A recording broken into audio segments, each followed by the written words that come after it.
Welcome to Kill Team Casuals, a podcast all about Kill Team filmed in 3 different time zones by 3 different gents. Enjoy.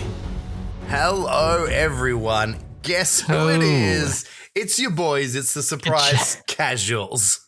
Because even we don't know. Ciao. Chicka chow. Exactly. It's what day is it? Actually, what day is it? Is it Wednesday? Thursday? We're all Thursday, over the place. Your Wednesday. That's it. But we're here anyway. And we had the episode that time forgot, which has just been launched today, that we forgot we recorded because it was like a Friday Saturday combo. Yeah, we were in the middle. We were in the middle of a week. And then today we're like, you know what? I'm feeling it. We need to talk. Yeah. So the casual signal went up, and joining me resolutely is Russ from GFN Gaming. So welcome, my friend. Howdy. That's correct. I am Resolute. I am Russ. I am Guffin Gaming. And also always here, the steadfast Reese from Threes to Wound. It's great. Here we are, 07 our way through a special episode today. Yes. Never been done before, apart from the one time we did it before. But yeah, we're doing a little surprise because we were going to do a tier list. We were going to talk through the tiers of the current team and Ben, but Ben, as you can see, is not with us. Not that he's dead. Don't take it. He's not with us. Yes. He is. What he's behind did you do? He's. What's in the box? Just Ben's head. So Ben's not here, so we're going to save the tier list because we know how much he loves a tier list. He gets the most excited. But me and Reese have played a lot of Blooded, so we're gonna talk Blooded today. We've got a topic, and that topic is the Blooded. Yes, we're going to go Team Traitor Guard. We're going to go all the way through it. We're going to literally walk from their archetypes, the models they can take, their strat ploys, and obviously this is coming from a place of we both play these teams a bit. Russ, former number 1 or 2 in the world or UK. What was where did you rank at one point? It was something weird. So I'll put this a caveat. So I could just say straight up, I was global number 2 Blooded player for a time because hardly anyone played them, which is why. That's why I was because no one played them at the time. But they're still a great team. Do you know what a Bradbury is? Do you guys know that Aussieism over there? A Bradbury? There was a speed skater at the Winter Olympics, because we're awful at the Winter Olympics because most of the time it's pretty warm here. We get a bit of snow, but winter sports aren't our favorite thing. And this dude made it through to the finals of the speed skating. He kept getting through because everyone he kept racing, they all kept falling over. Oh, so it was just I think you told me this. Yeah, and then he made it to the final, and then he won the gold medal because he was getting absolutely smashed, but everyone else fell over, and he was just like, hey, and that's you with the Blooded. Everyone else is playing. That's basically that's me with the Blooded. I Bradbury'd all the way through. Yeah. But yeah, Russ Bradbury, I love it. Being called out for being a traitor, I did indeed drone. I switched from Blooded to Star Striders recently. But you are converting them to the worship of Khorne. Yeah, that felt a bit. I chaosed them up a little bit, somewhat chaosy. They had spiky bits on them. That was my one concession. Still counts. Yeah, still counts. Still counts. So I've just made another Blooded team. So another because the other models weren't doing it for you anymore, or they weren't winning enough games. Yeah, the 3 teams, the 3 Blooded teams I had. Yeah, I decided to make another one. And this team is Star Striders, Vet Guard, and Blooded. So I've gotten the trifecta all in there. Oh, that's right. This is your solar auxiliary squad, isn't it? That you've made you turned into the ultimate multi-purpose kit. The multi-purpose team. I might even throw breaches in. Who knows? Go nuts. But then I'd actually have to learn their rules, and that's never going to happen. So I think I've only ever played breaches once, and they were fun. But I just they're one of those teams. I've just never gone back to them. I don't know why. I don't know what it is as well. I've got the models. I just have no drive to play them. Yeah. I don't know what it is. Slightly bulkier guard, and one of them has an axe. Yeah. I don't know what it is. Maybe I need to play with them to enjoy it. From the outside, they just don't look like a team I want to play. I don't know why that is, though. A big welcome to everyone in the chat. We got Digger Al, Samoa Hello. Matt, Drone, Primaris Painter, Karakan, Papa Kraken, all the regular legends. Primaris Painter, I can't remember if I said that, but all the regulars. We love seeing you guys there. If you are listening to the pod, we do record this live, so that's a chance for you on Twitch to come join us, join the conversation. We love hearing your thoughts. You get to throw them in there. If you say something exceptionally witty, there's a good chance we'll read it out because we'll have a sensible chuckle over that as well. I was going to say, or just laugh and then have to explain why we're laughing because it's an audio medium. But also happens.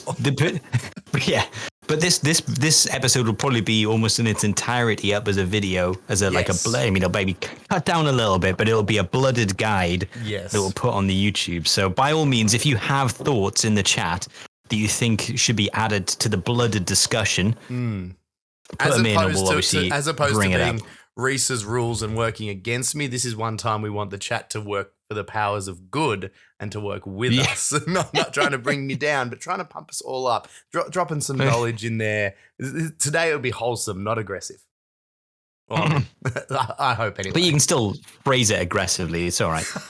All caps. All caps. You can still say, all caps, entirely all caps. Much better chance that we'll read it if it's all caps, if honest. And we might do that, like that. And quick shout out, I always forget to do this, but I'm going to do a quick shout out as well. Make sure if you haven't already, we're still growing the YouTube channel as well. So if you get the chance, jump onto YouTube. Casual Wargamers is the channel. Jump on there, give us a sneaky subscribe. We're going to obviously keep working on getting content up there, but faction focuses like this will always end up there. There's a whole bunch of our previous content as well. So head over there, or if you want to support, don't hesitate. We've got a Patreon. All that stuff really helps to keep this show running, pays for the hosting fees of the podcast and stuff. So we get to turn up and be entertaining. And those that already want a Patreon, a big thank you and welcome to you as well. Wow. Thanking you. Enough nonsense. It'd be good to get through the factions. I'd like to have a casual faction focus out there for all the teams. That's my dream. I think it's very doable because even some of it is a bit of theory hammer. Even if we haven't played the teams a whole bunch, it might be we just played against them. But even just sitting down and having a bit of a read through the rules and a discussion over what they can do, it can still trigger new thoughts. I mean, I know one of the ways I learned a bit of blooded stuff was me and you played an online game against each other, and you showed me a few sneaky tricks from that as well, the tabletop simulator, and I was like, ooh. So it's amazing sometimes. It's a great place to try new teams, right, so all right, without further delay, if you've come here and this is the video and you've had to watch all that preamble, we'll cut that sucked in, we'll cut that out, or if we didn't, unlucky. Depends on how busy. We'll see. If this is still in there, unlucky. Chances are this is going to be a low effort. Yes. A low effort video for you guys. Maximum Spin content, lowest effort. Oh, yeah. All right. So the first thing we'll look at for the Blooded Kill team, we're just going to start at the top, and it's a very simple decision out of the gates. Archetype, seek and destroy. That's it. That's done. You are done. That's it. I mean, it's weird. I think they should have, if we're going to throw this out there, I think they should have something else. I don't know what it would be. I would almost say infiltrate because they feel like a sneaky team, but they've got an Ogren, so probably not. So you know what? Seek and destroy, it's arguably the best one anyway. Yeah, because they could also do a pretty sneaky job of recon because they are encouraged with a lot of their rules to push forward. Like there's a lot of stuff that does require. But they don't push forward very quickly, do they? No, that's the catch. You'd be telegraphing it so much because you'd have to fly dash. You'd waste your fly dash to get it turn one. But you're right in saying that you do want to be quite aggressive forward, but it's just you get it's rewarded. risky. There's it's not things like being in near their deployment zone and stuff like that. But again, that's probably meant to power up a bit later in game when there's lots of blooded tokens and stuff like that on the table. I was going to say, which we'll get. But if you could drop it turn two, that'd be so good. But you can't, obviously. But it's obviously archetype is seek and destroy, and that's blooded are both good at seeking and then destroying. So that is, in fact, it's part of their rules. They get better as they get destroyed and destroy. Yes. You know what I mean? Power up. Blood for the Blood God. So with those ones in the archetype, I know my personal favorite, I love taking this one all the time. And for me, it always goes a list, and it's Headhunter, because I just find everyone's leader is so useful, but they're usually also useful in a very offensive way. Not like personally offensive, but I mean as in killing your Well. opponent. Well, some. Yeah, well, some of them are. Yeah, I feel like the only one for me. Well, there are generally two that I'll always take, but the one for me that I will never not take with Blooded is Rout, because as you said before, you like if you're just talking about the leader alone, the leader's built-in rule means that if you give him a Blooded token turn 1, use him with the free dash and move dash and then shoot if you give him this +1, APL. If you want to have an alpha strike with Blooded, he is your only choice, really. He gets a Blooded token turns to a Gaze of the Gods when you're outside your deployment zone by a certain degree, so you are really encouraged to race forward. I don't think I've ever not gotten Rout turn 2 with Blooded. They're just so geared to a turn 2 kill that so you got like I think the Rout is what I always take, and I don't know why. I always love Robin Ransack, and because you've got so many good melee options that I feel like you should be able to guarantee a kill turn 3, because Blooded for me are quite a late game team. They can be quiet, and because obviously by then you've got the Gaze of the Gods, so you really power up later in the game, and I feel like that's when you can have hounded a character, get him down, and finish him off in melee, hopefully. And Robin Ransack double, and then Headhunter, assassinate target, eliminate guards if you're on loot, and then you've got the Bloodbath, which is the only tack of theirs that's even worth discussing, because the other two are so niche. You've got to have Blooded operatives with Blooded tokens on like objectives, like half or more, so you've got to be already winning the game. It's not going to turn the game around. It's like they feel if you're winning, you will win by more versus this can help you stay in the game. That's for sure. It's so that one's Malign Command, and then Worthy Champions basically Gaze of the Gods. So you're not getting this turn 1 or 2. This is turn 3 or 4. You've got to have Gaze of the Gods, and they've got to be within triangle 6 inches of the center, and then have killed something, I think it is. Yeah, so let's quickly, incapacitates one or more. Let's walk through them quickly. So we've got Worthy Champion, which is the one you touched on first. So you can reveal this tack up in the target real estate of any turning point. I'm going to not say that for all of them because we know that.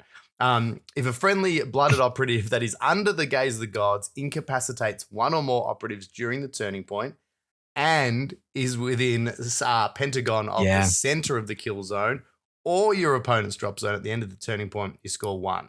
And then if you do that, I think you only get that once. Yeah, it's a very. I think you're only scoring that once, maybe turn 2 and maybe turn 3 if you've lined up turn 1 really well and you manage to get a kill and then get reward earned. So you guarantee Gaze of the Gods, and you can do it. But if your opponent doesn't give you a kill turn 1, you're not getting it turn 2.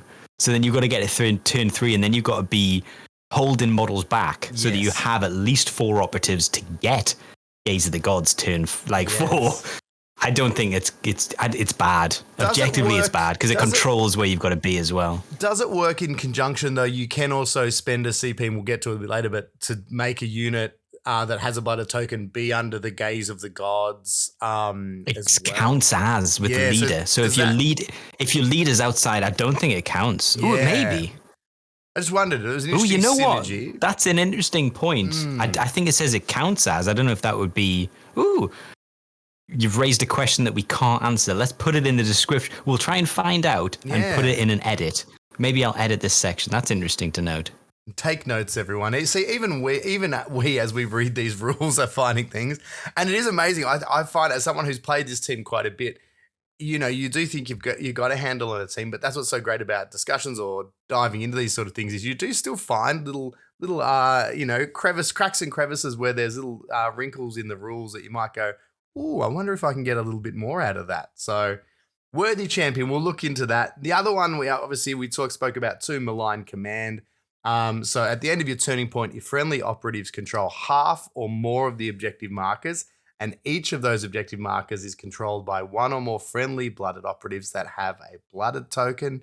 You score 1 VP. So as you said, this is another terrible. It's just a terrible one, and a bit like terrible. A bit like Worthy Champion. And what makes these tack ops hard is there's there's a lot of moving parts. So if it's not part of your strategy or it's not leaning into what you're doing already, it becomes a bit hard to do. It doesn't seem to synergize for me anyway with how you're working, because you're really wanting to be super aggressive and offensive with your blooded token operatives. So for me, babysitting objectives. That's what I mean. You don't want them held back. No, you're not going to really. Maybe some gunners, like maybe the plasma gunner or something. But again, maybe. It's too much of a maybe. And then lastly, it controls where your operatives have got to be, and that's just not great. You need the maneuverability. Yeah. So and then not great. Lastly was the one we touched on. Yeah, you just said that is worth at least a cheeky look is Bloodbath, which is if more than half of the enemy kill team has been incapacitated at the end of battle, you score 1. If 3/4, you should always get that. Yes, and if 3/4 of the enemy team has been incapacitated, you score the second. So this one is good. One, if you think it's a particularly squishy team that you think you match up well with, or if it's some elites that you really think you can take some bodies down in the right matchup as well. There's a bit of play. This is the only one that I've considered using and have used. I don't think it's as good as, for example, if you've already taken Rout and Rob and Ransack. I don't think if you're playing Loot, it's as good as taking Eliminate Guards, because you can guarantee you're going to get 3 targets a turn to pick from, and you should be able to tie up Rob and Rout and Eliminate Guards. Like they go in hand. You go, I've got the thing, Glory Kill, which we'll get into, Eliminate Guards, boom, Rout. I got all those. But yeah, so I don't. It's sometimes you've used it. But the other two just seem like trash to me in terms of like use. Trash. Bloodbath, you might use it. Yeah. You're not going to say, don't say instantly no if you're having a casual game and you've never tried any of the attack ops. By all means, try the other two, but don't, because they're rubbish. But maybe try Bloodbath. It's a fun one because obviously it's just kill everything, which is always fun. And especially with this team, that's it. You're definitely going to get kills. You're going to lose models. You're going to kill some models. You got Seek and Destroy. It's going to tie in with everything. It's not the end of the world. Let's have a quick look now at how your team is actually built. So all the models that you pick, because unlike a lot of other factions, there are some choices to be made. It's not as simple. They do have choices. Yeah. And they're quite big. It does shift. Well, it'd be interesting to see what we both do, because I think we might play them differently, but it does shift you. Do you want to go in extra on melee, or do you want to have some backup shooting? Like it does impact what you're going to take. And some tech pieces or more bodies as well. So some interesting choices. So first up is your Blooded Traitor Chieftain. And this is the classic one. You can choose to kit them out towards close combat, making them better in close combat, or you can choose to give them shooting, but at the cost of their close combat. So you've got auto pistol or las pistol with a chainsword or power weapon, bolt pistol chainsword, bolt gun bayonet, never take that, plasma pistol and improvised blade. So myself personally, I always go the plasma pistol. 100%. Because I just think it's the best choice. Yeah, you get some, like objectively. You get some benefits obviously to having good close combat weapons, but the Chieftain is combination of you want to be super aggressive, but you also need to nearly guarantee it kills the things it engages with without taking damage. And that's where the plasma pistol comes in. It's too squishy the power weapon's great. 4/6 lethal 5 is lovely. But if you're into a team, it's just not worth it. Maybe if you're doing a roster, you might want to have both in. I built both and I was like, you know what, if I'm into a team and maybe I need... But nothing really beats having a second plasma in the team. Yes. Because you're going to be taking, you're most likely going to be taking the plasma gun as one of the options, and having another plasma pistol. And he basically is your ultimate choice to give a blooded token to, because as soon as he leaves, initiative phase, turn 2, you're giving him a blooded token. So when he races forward, he gets Gaze of the Gods. Which I guess it's after we've done the breakdown, we maybe want to discuss what blooded and Gaze of the Gods is, in case you haven't played the Blooded team before, unless we want to hit that now as the main. Let's hit it now briefly, because I think that's important, because that will also talk a lot of the synergies with the units you may or may not choose. So, all right. So, I'm sure ability, I'll read out. So the common ability for the Blooded team is Blooded. You keep a pool of Blooded tokens. So if you are playing this team, it's another team that you need to provide your own tokens for. And you add a Blooded token to your pool under 3 circumstances, although you can manipulate it with a 4th cheeky tack op. So the first one is every initiative phase, you get 1. And then the first time you kill an enemy, you get a 2nd. And then the final time is the first time an enemy kills you within 6 inches of range, basically. So like pistol or combat, eventually. Really rewards, again, leans into that thing of I like that if you die within, you're charging in or you've been pushing aggressive, at least you get a reward if they catch you on the way in. Exactly. You sometimes you almost want your opponent, like in turn 1, there's a real reason why you might throw like one of your guys forward within 6 inches of a guy to be like, kill him. Kill him. Like that gives me, I don't need him and I want the Blooded token so I can get Gaze of the Gods. But the reason why you want this is if you assign in a strategy phase, you assign your Blooded tokens out. If you've got a Blooded token and you shoot or fight, you can, without rolling it, you can just auto retain a hit. And if you have 4 or more Blooded token in play at any one time, one of those Blooded tokens becomes the Gaze of the Gods. And instead of rolling and instead of getting an automatic hit, you get an automatic crit instead. So when you've got stuff like plasma, melter guns, and a team that's hitting almost universally on 4s, it's great to be able to guarantee a crit, no less. So that's what the team gets, basically, the Blooded tokens. I thought it was very interesting. I had a situation the other night too with this where you put the tokens in actually came up for the first time or became a bit of an interesting thing because obviously it does say there when it's your turn to use a strategic ploy or pass, that's when you assign your tokens. And there are teams out there like Hand of the Archon which will pass, so you have to do that so they can farm CP off you and stuff like that. Yeah. I think initially for a long time we were just like, oh yeah, it's just the start of the turn, just chuck it in. But it actually does play into that. Oh yeah, it's part of the like orders with Vet Guard. You have to take it as a turn, yeah. So it's important to understand that that's when those are applied. Yeah, you choose like, oh, it's my turn. Am I going to do a strategic ploy? Don't forget that's when you're going to be doing your tokens as well, when you have that back and forth of spending your CP. It's a good one. So you can, the problem is obviously in the early game, so the first turn you get 1 because you're in the initiative phase. And the problem is like you as a Blooded player, if you don't have initiative, you do have to be careful where you put in that Blooded token because you are quite loudly signaling who you are going to be using. Like when it gets to turn 2 and you don't have initiative, if you got initiative, fill your boots. But if you don't, you're like, right, well, I have a Gaze of the Gods. I'm going second. If I give Gaze of the Gods to this character, he's my first activation. So that's the only. So when you're riding high on initiative, it's amazing. But when you've not got initiative, you press forward, which is what you should do because you're being relatively aggressive. You do have to realize that that's quite a big tell. So be careful when placing it because if the person sees you place on a character that they can get to, he's going to get targeted basically. So you need to make you very careful. It's a giant red target on someone's back, that's for sure. So Dad of Goldens is basically said what I tend to do. So my turning point 1, I either have it on my leader with a plasma pistol or the plasma gunner. And they're the threats. And it's only ever on the leader if I know I'm going to APL boost and move dash shoot if I think they're coming forward. But if I think they're hanging back, Dad of Golden has my move and I put it on the plasma gunner just so there's threat out there. Yes, exactly. Basically. Having it on the plasma gunner straight away, potentially looking at infiltrate so you can flip their order as well. Like even just that perceived threat, there's a few little synergies.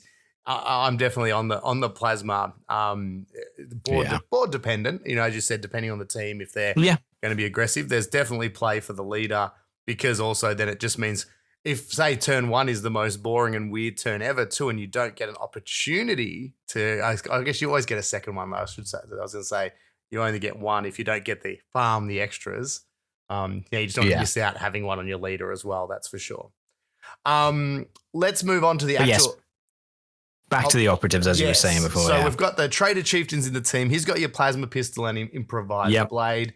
Now we've got choosing 9 operatives from this list. So what we'll do here, we'll just list them. We won't go too heavily into each because we will have a look a little bit later at each of the sheets.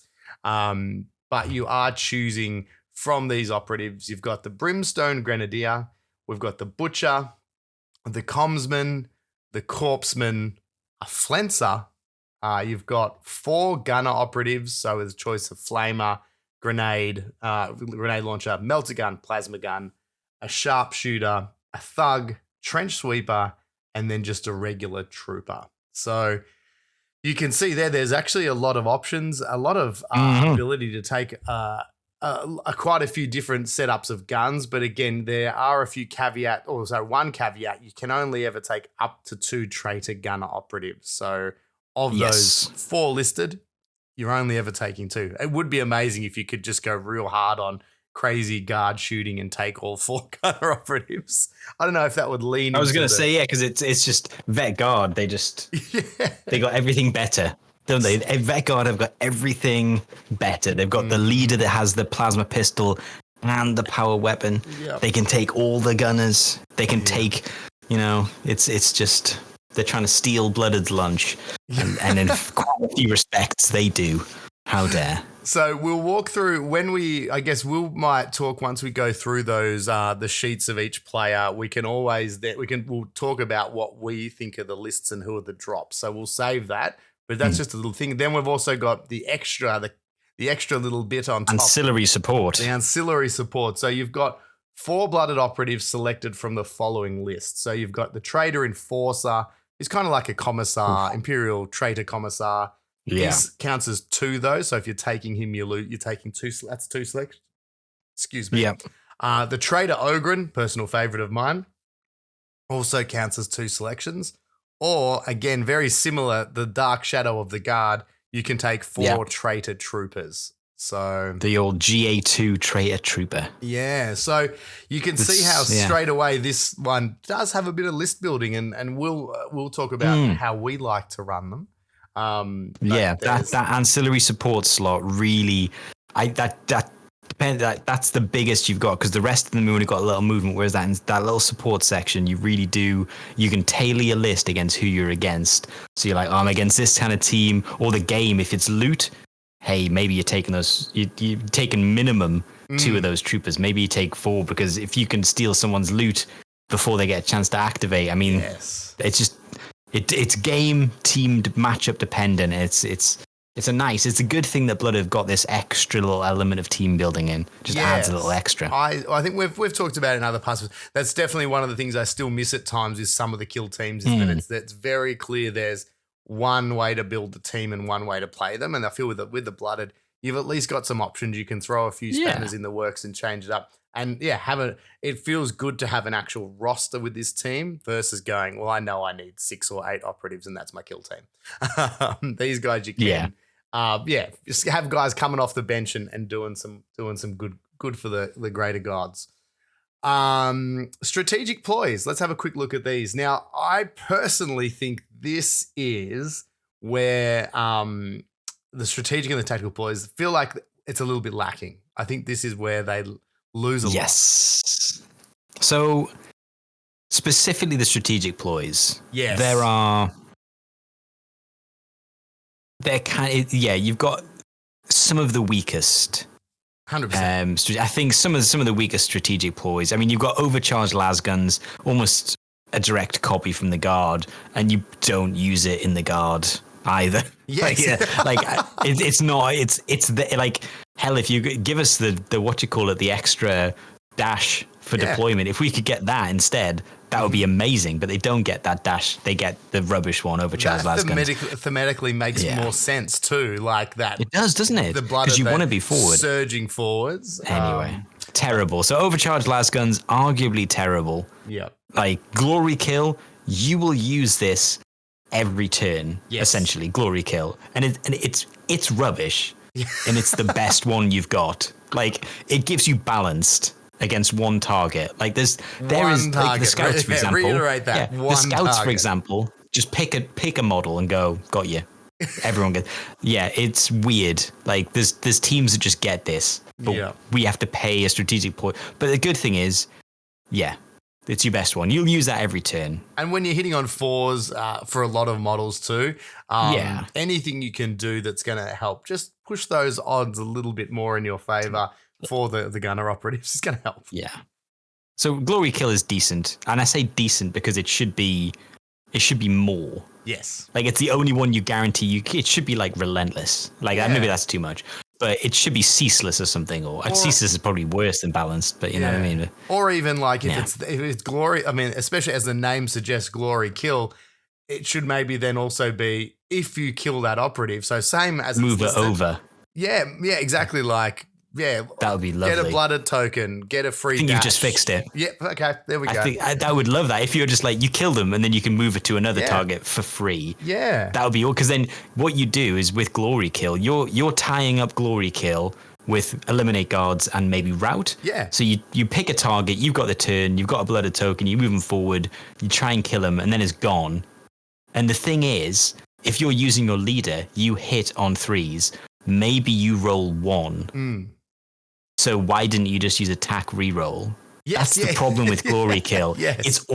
You're almost using it instead of it's sort of pointless. I find I do exactly that. I just save it because I go, you know what? Yeah. It's a reroll. And then it's not. If I don't need it, I've not spent it. It's not locked to a specific it's just unit. Yeah. So I said, I feel you know like the name suggests it needs a reward. Glory Kill. Yes. You get an extra thing to kill this target. An extra blooded token. That's it. Should be a blooded token. I think that's for me. That's what it is. It's like that's my blooded token. I kill him. Now it feels worth a CP. But then that also does technically ruin another tactical ploy though later. It's effectively you're rolling in that reward in, but that's fine. But it should be something more just because it's not really worth it, but it is the only thing you're going to use because why not? Why not give yourself a reroll? And if you don't have your leader left and you're shooting with a 4-up, you will use it 100% because you'll miss twice, and then maybe it gives you the option to reroll. But again, it's only balanced, so it's exactly the same. You're basically banking on not killing it the first time, which is kind of sad to be like, what if I don't kill it? Well, then I'll kill it. You know what I mean? You shouldn't really be counting on that. Yeah. So it should be more, but that's it. Reckless Aspirants, Reese, have you got this in front of you? Yes. So in the firefight phase, while a friendly blooded operative that does not have a blooded token is within Pentagon of your opponent's drop zone, you can treat it as if it has one. So what do you think about this? Have you ever used it? No. Because it's like usually I've had, you've obviously sat there in your command phase, and I've usually made sure that everyone that I need to have a blooded token for that turn or that I would like does have one. And then it just seems so situational that I have to go, oh, well, that guy who's now going to have pushed forward is, because I can't do it reactively. I have to do it thinking about it. So it's never been part of my thought processes of like, I've given out my blood tokens, but technically I'm going to spend a CP now to give him a future one that is completely non-reactive. Like if I don't end up pushing him up the board or it's the end of the game, they're already up there. Again, then it's retaining one, and it's like, well, for one CP, I may as well just use a reroll again because it's not locked in again. It's one of those ones where you're not going to have people within this in maybe the first turn, maybe nor the second turn, maybe a couple, but the ones you're pushing forward are the ones that have blooded tokens already. So you've got 4 blooded tokens you've dished out anyway, maybe less depending on how aggressive you're playing. It's only going to impact 3rd and 4th turns. By that point, all the models that you care about having blooded tokens have blooded tokens. Exactly. Like your comms doesn't, your medic doesn't, that's fine. They're not fighting. It does feel a bit rubbish. And I know they've leaned really hard into the blooded token here, but it's just sort of like, that's not great. I feel it's just not a great one. It needed to be a little bit more, so something to me more like, instead of a reg, it's more like a crit. So it's like we're leaning into the gaze of the gods. Like if you're within 6 of your opponent's drop zone for that one operative's activation.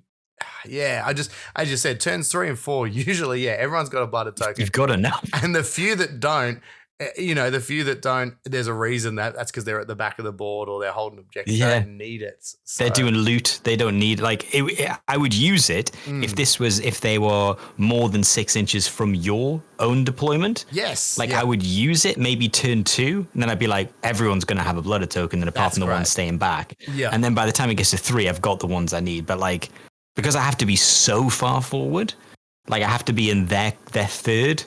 I'm just sort of the ones who get there have already got the tokens. So I don't use it at all. But then I also have maybe only used the next one once. I think I used Dirty Fighters. I think I used it once for the first time. Literally my last match. It was I was like, oh, there's some sustained combat going on. But I actually outnumber people here, and I've got combat support. This niche. Is it combat support? It's not, is it? It is, yeah. So so if it's another friendly operative supporting them. Yeah. So Dirty Fighters. See, the thing is, though, oh, sorry, go. It's just a blooded token. Yeah. It's just a retained hit. But it just means if you're in combat support and they've got a blooded token, they get to retain 2. Well, yeah, so it's just a crit. You can retain a normal hit as a crit, so that is actually quite good. It's an upgrade. But you need to be in combat support. Yes. Yeah. And it doesn't... But it might be a plan. I could see you potentially needing to use this to make sure that your Ogren guarantees a stun. So I've never thought about it that way, but I could see a scenario where you're like, well, I'll flood the board and make sure that I charge whatever target the Ogren is going to charge at the end of turn 1, so you can try and tie him up, and then the Ogren can charge in and then guarantee a crit, because he's probably got Relentless by the time you've charged in anyway, because of the... He should. What you call it? Because of the corpseman. But yeah, interesting. It's interesting. I don't do that much. The situation that brought it up for me was a little bit exactly what you said there. It was the end of the turn. I charged in and didn't fight to tie up a unit, and then I kind of was banking on that fact then that next turn I was going to get initiative, and then I got to put a second unit in there, retained 1 hit as a blooded token, and then rolled and retained one of those normal successes as it was a crit and a hit, auto, confirmed a kill kind of feeling. But again, it's it's because you guys are so squishy, there's not too many combats where they survive. Yeah. You don't end up that often with, apart from that situation where you deliberately tied someone up. Usually I think that's what it seems to be. Yeah. They've made a strat ploy to fit a style they think that the team's going to be used for, which maybe they, again, I don't use it a lot because I play them differently, but it's not bad. It's okay. Guaranteeing a crit with either the Enforcer doing 7 damage or the, because he hits on 4s as well. And argued if you run this turn 2, you can, if they've pressed forward, if you're in Felgor Ravagers, or a team that's quite melee, you could be like, okay, let's make sure that I'm going to be in combat support, guaranteed at least 7 damage on the Power Fist. It could be good. I don't use it personally a lot. It probably is a little bit team dependent too. I could see this against a team that is going to be engaging you in close combat or attempting to, so, maybe Galapox, who's got lots of little Gribblies who are going to be trying to tie you up. So you might have lots of guys in tied up combat or bodies in there, so you're able to put another operative in there, retain extra hits, killing those little Gribblies on 1 auto-retained crit and stuff like that, so you're not taking any chip damage. It's not that there's no play for it. It's just, again, so often when I in that initiative and command phase and I'm looking at the board, very rarely though does my strategy rely on that's the thing. Me going, geez, that double combat support there is going to really be clutch here. It should be attack ploy instead of because that means, is this going to happen more than one? You know what I'd love?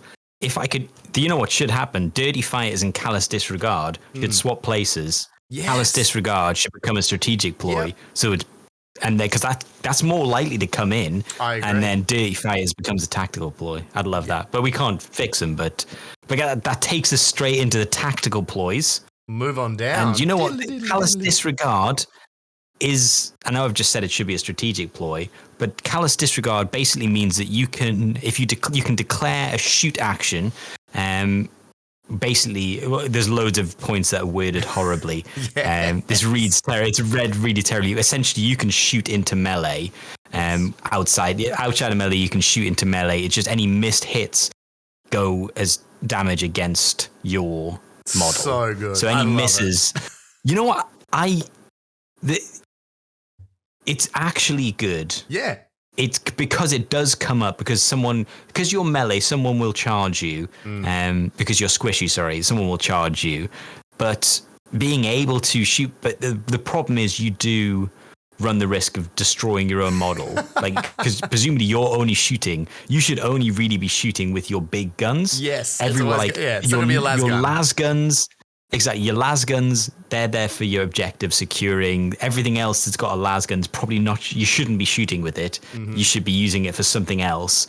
And the big guns are doing the shooting, which means there's a very good chance you kill whatever you are shooting into. 50-50, if I'm honest, because it's a 4-up normally. It's a 4-up, so you're going to kill their opponent. You're going to get 2 shots on your opponent and 2 shots on yourself. So use with care. But it is interesting, and you can try and use it when it's up against your best defense person, which is the trench sweeper, who has like a re-rollable defense. But even still, he's only got 7 wounds, and if you've if you've overcharged your plasma, he's still dead on 2 hits. He's gonna basically have a bad time. He's probably still dead on 2 hits. This came up clutch for me in a game recently, and it was a thing. They tried to get an objective, tie up one of my operatives, believing they were safe, and it was fantastic. And because it was my leader, at least it was a plasma pistol leader. That's when it's good. That is when it's good. Yeah, hitting on 3s with an auto retain because of gaze of the because of blooded auto token. crit. Yeah. So all of a sudden you've just shifted the percentages your way again because it's 1 less you have to roll. There's maybe a glory risk. Kill. Yep, a glory kill. I was going to say, that's when it's at its best, when you use your leader with a plasma pistol, yeah. And the reason I also really love it, it is so thematic. Like I don't care that that I could hit you. You can't shoot me. I'm fighting your buddy. You're just like... You couldn't care less. But you could kill him. If he dies, he dies. But yeah. So this rolling into that again, it's always situational, and it's great to have it because your opponent's got to be like, I can't guarantee to survive in combat, because there's so many times in a game you will charge block to be like, if I charge him, don't fight, I'm safe. Not with blooded, they could still shoot you, and that's great. Even in that situation where, even in that situation too, sometimes an operative combat's fought, their operative's got 1 or 2 wounds left, like they've managed to hold on or they didn't die. You know, then all of a sudden a las gun all of a sudden isn't a terrible idea, you know, because you might just be able to plink that last wound off, freeing up an operative for their activation if they got charged or something. So it doesn't come up heaps, but there's really some great moments, and it's definitely one I find my opponent forgets. They just go, oh, well, that combat continues, I'm safe. So it's a good little gotcha. Yeah, it's always a very fun little gotcha. One of their most used tactical ploy, I think, moment of repute. Again, it's this is the reason why you want to be getting as many blooded tokens in the game as possible, which will lead into the next tactical ploy, obviously. But if you've got Gaze of the Gods, this is your gotcha. You can be like, this guy that you think safely 2 APL. For 1 CP is now 3 APL. It only works on Gaze of the God, which is such a shame. If it was blooded, it would probably be too powerful.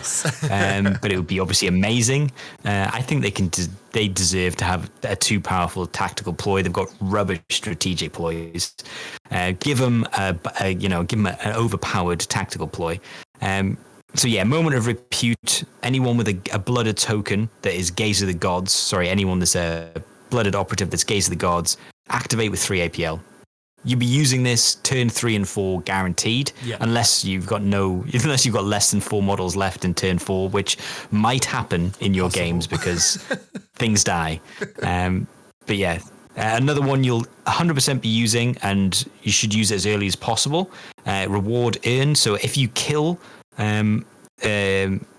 if you kill someone within melee or I guess within 3 inches, so you can try and best thing to do is line this up with the leader. Yes. So your leader, you want a max score with your leader early. So you want to get rout, eliminate guards turn 2, and then you want to drop this. If you can't get it in turn 1, obviously, so you drop this, you get reward earned. So you go boom, and within 3 inches, I get an extra blooded token. I get 2 blooded tokens because I killed. I get eliminate guards. I get rout.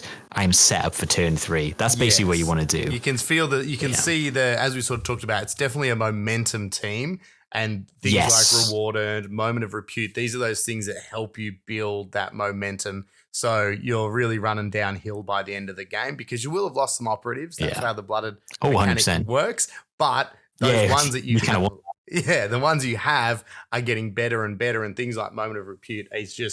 It's one of those ones people forget. They get comfortable, and then all of a sudden that plasma gun moves, dashes that little bit further, and nukes someone that they thought was safe. It's a pretty cool moment. It's a lovely moment. And then the last tactical ploy, we've got Dark Favor. I like this one. This is almost good for just a threat. Yes. Depending on who I've got as my benefactor, my beneficiary even of the blooded token in the early turn. So if that's on, generally I'd use this on.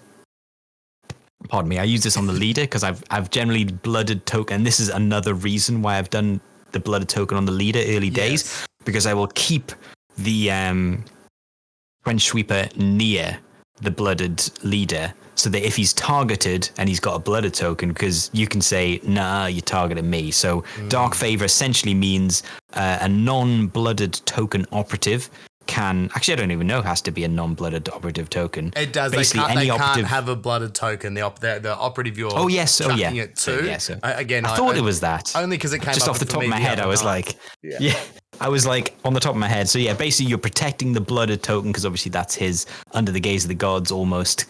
He's not quite there. So if you make sure the Trench Sweeper doesn't have the blooded token, you ideally have already moved him, and then he has like that double relentless guard. Yep. And you're within 2 circles, so you've got to keep him close, which is a bit of a danger because it does mean that your blast range. So you've got to be really careful because doing this does potentially mean you're setting yourself up for a blast. So you've got to be careful. And it does have to be visible to the operative that's making the shooting attack. It has to basically be a valid target. But basically you can just save your leader from getting directly shot. If you don't have that turn, if you fail to get initiative turn 2, you want to be able to deflect the shot that's going to kill your going to be Gaze of the Gods leader onto this guy instead. Maybe he survives, probably not, but you don't care. You maybe get a blooded token for him sacrificing himself as well. Yeah, it's interesting. Interesting you use it for the leader. I use it for my plasma gunner a lot of the time. So similar thing, because usually turn 1 it's got the token. It's interesting. An interesting question. This is what if technically you're doing it is a blast attack. Could you take obviously your opponent goes, I'm shooting, it's going to hit your Trench Sweeper, then the blast attack. Could you then play it and make the second round of attacks? So basically, what I'm trying to say, both rounds of attacks. I've done this before, yeah. Yeah, actually on the Trench Sweeper versus being able to blast onto the plasma. Oh. Does that make sense? Oh, sorry, I see what you mean. Sorry, so you say... I don't think so because it targets everyone within the attack. Yeah. So I see what you mean. Being like, I've never seen that happen actually. So so it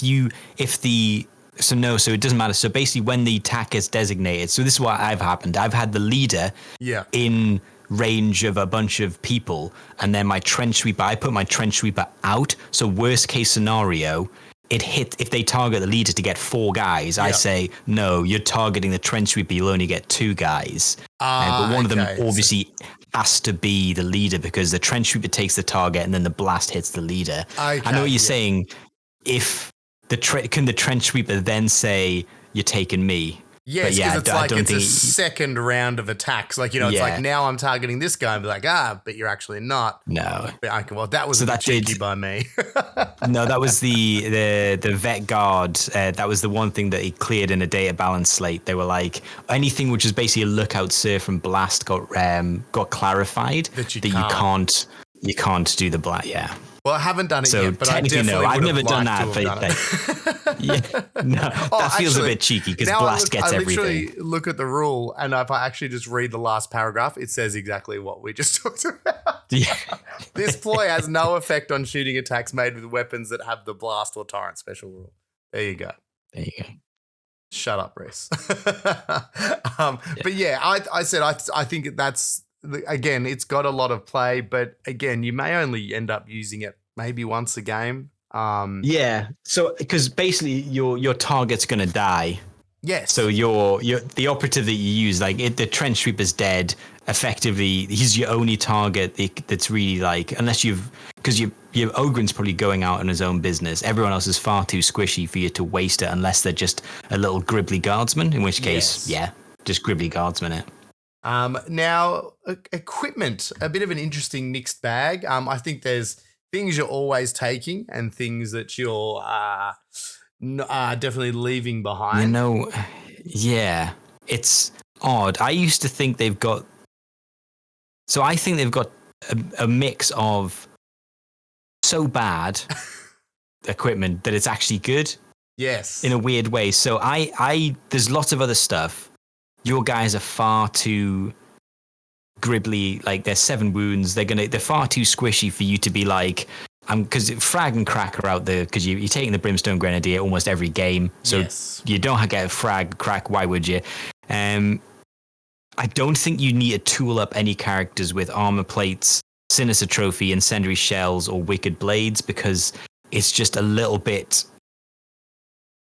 I just don't think it. I've used them individually to try and get the most out of them. Yep. I think what happens is if you're against a team that has a lot of stun, you take Chem Breathers. And if you're against a team that doesn't have stun or has an inordinate amount of blast or splash, you just take Beast Pelts. And because it's one, you just take it on everyone apart from, depending on who you've taken as your ancillary, apart from the Ogren and maybe the Corpseman.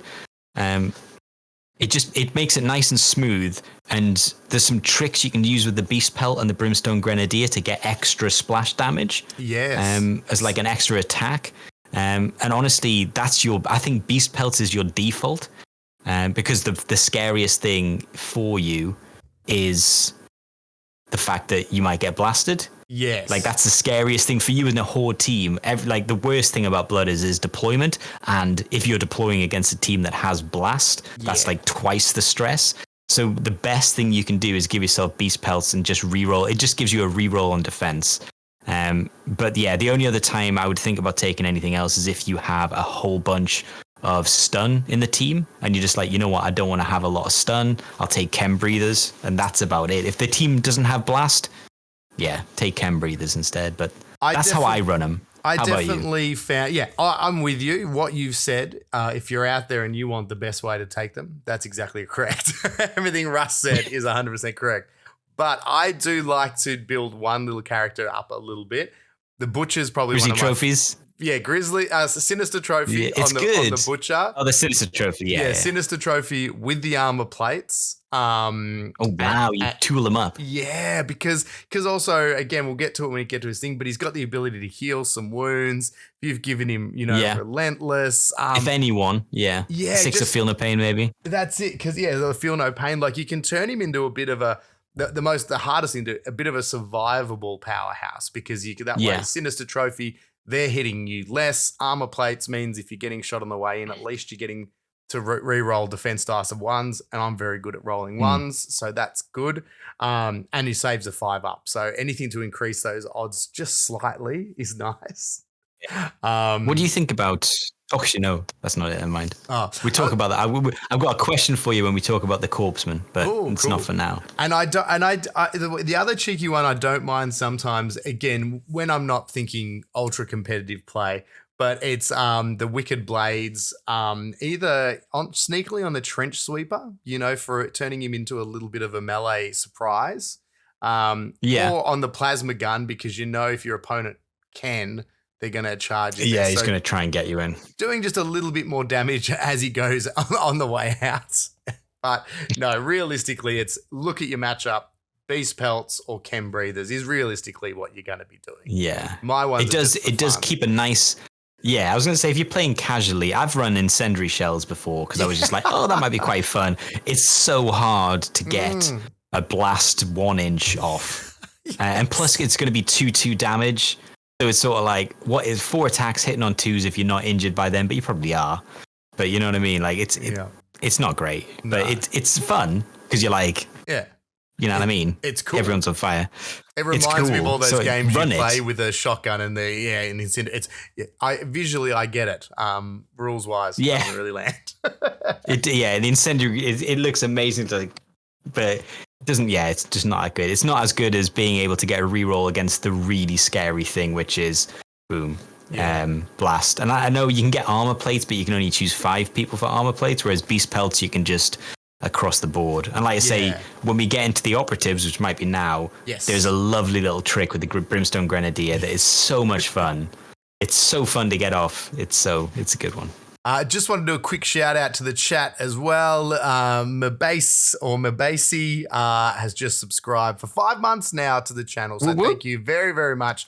We really appreciate you listening. And a few other people have rocked up as well. So g'day to those jumping into the chat. Beans, our boy Beans is there. So g'day to the guys who dropped in a bit late. We appreciate you turning up. Samoan. Oh, these people have been in for a while. Yeah, take it back. Don't thank Samoan Matt. Get out of here. KT Painter, g'day. Welcome. We love you guys. Good to see Didymus. You guys are all in there. And if you are just joining the chat, we're doing the Blooded overview, tactical review here, going through all the bits and pieces. So thanks for everyone jumping in. Now it's time to talk data cards. So we're talking data cards. Data cards. Data. We'll just go through the order that they are here. And this is great. This is very alphabetical, surely. Wait, Reese is alphabetical. Yeah, it is. Real people alphabetical. The good news. It's annoying. It shouldn't be alphabetical. They should put them in a better. They should always start with the leader and then work downwards. But they don't. They go alphabetical. It works in the book, at least. Because you wanted to tell us something about this first operative, the Traitor Brimstone Grenadier. So I think this is safe to say you always take the Brimstone Grenadier. Yeah, I mean, I think it's safe to say that every single list you're taking, because you need the frag, you need the crack, and the Diabolic Bomb, awesome. One of the only Splash 2 weapons. Maybe there's maybe a handful of Splash 2 weapons, so it means you know it's going to be powerful into the dark, and it's blast anyway. Indirect, which you need to have access to indirect. This guy, unfortunately for you, if you're running Blooded, he has all of your indirect. You are lumping your indirect on one character, so you do have to protect this guy. He's 6-inch range, and that's it. But he has got some amazing threat. Like this guy with Splash 2, you're already thinking in your head, if you've got Gaze of the Gods on this guy and you can chain up two guys in blast range, you've guaranteed 4 mortal wounds on both of them. You're just wow. Assuming they don't die, you know what I mean? Like but what you can do is if you give this guy a beast pelt and you race forward and include yourself in the blast range, you can generate another splash damage, another 2 splash damage off yourself. And because it's blast, you can reroll 1 defense. And because you got the beast pelt, you get a reroll 1 defense and you're immune to splash. So a splash, you don't get the mortal wounds, but you inflict the mortal wounds and you get a reroll in your defense. And it's just a lovely little extra, and best case scenario, you can then blow up. I don't think I think you have to be within engagement range to actually hurt someone. Oh no, it's circle. So even if worst case scenario, you roll really hot against yourself and you still die due to your own blast, you can then blow up and take the last couple of wounds off the people.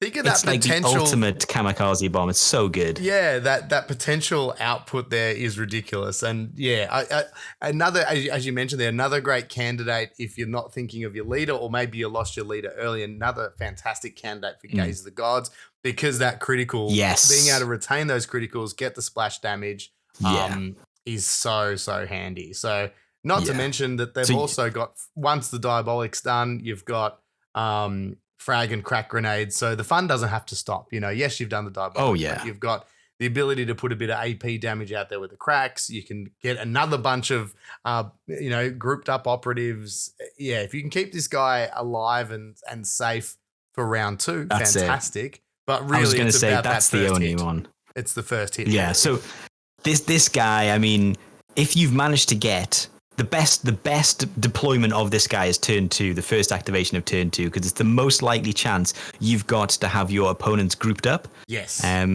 Because so if you've managed to get a kill with your plasma gunner turn 1, your reward earned because somehow you were within short range.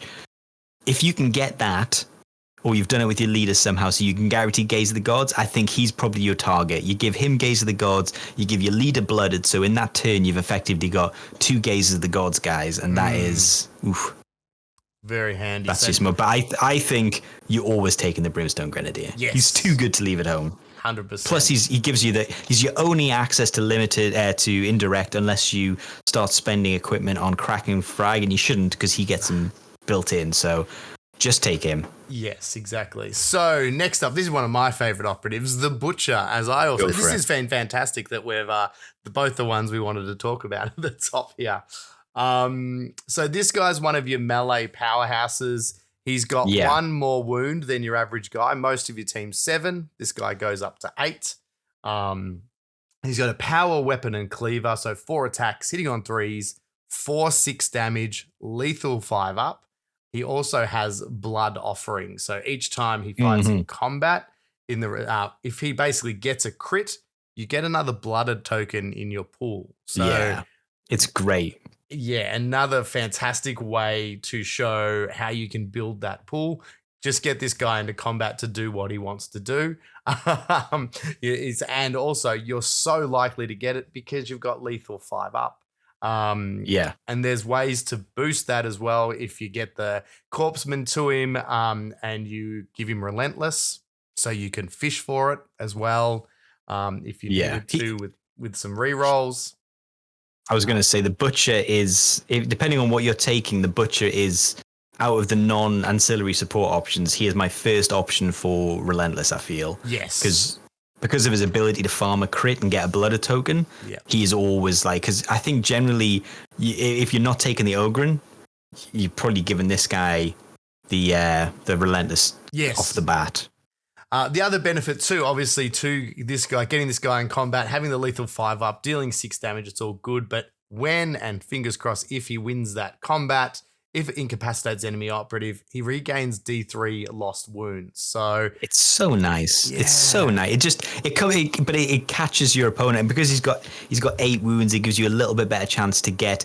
So if you've taken 1 hit in combat from a Space Marine, you'll be down to 5. 5, yeah. So then you're not wounded if you've taken a crit. You're still not wounded, but if you've taken a big hit from, say, someone who's a big hit at a 5 or a 7, like a power fist, you can survive a crit from a power fist, and you're still going to be injured, but you could just about, if you roll hot, get yourself back up to half health and not be injured. Yep. And I don't know, it's just a nice break point. If he was 7 wounds, he could be one-shotted, but I don't think there's many weapons that do 8 wounds in combat. It just gives a much better chance to be able to actually dish in. So yeah, I think he's a great. Next to the, I think he's probably the second best combat unit in the Blooded team, because the Enforcer, which we'll get to, hits on 4s. Yeah. So. And having that's the other reason, obviously, you can see why the Sinister Trophy works well with this guys, because it another good choice. Another hit from your opponent is also one less chance that they're going to get either that big hit through, or definitely improves your chance of ability to either maybe parry out your opponent, or guarantee you're only taking 1 hit that you're going to heal some back off. So that's why I'm a big fan of the Grizzly Trophy on him.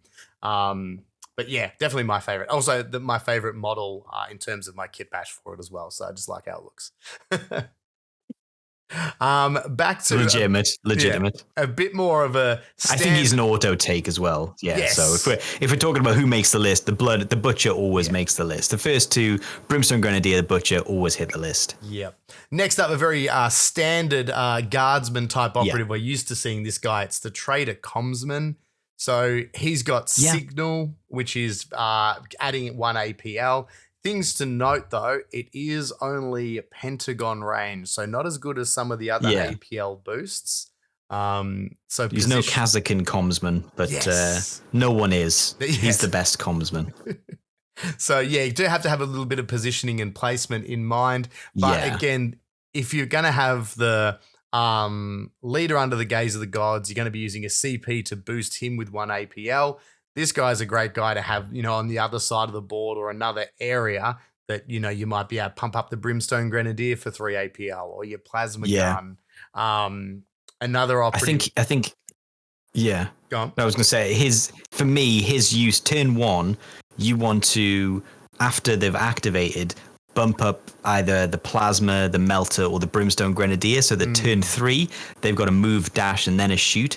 I feel because, if you can smell an Alpha Strike, and sometimes it's worth it if you can get a kill turn 1 to add to your blooded pool, so that you can guarantee you're getting 4.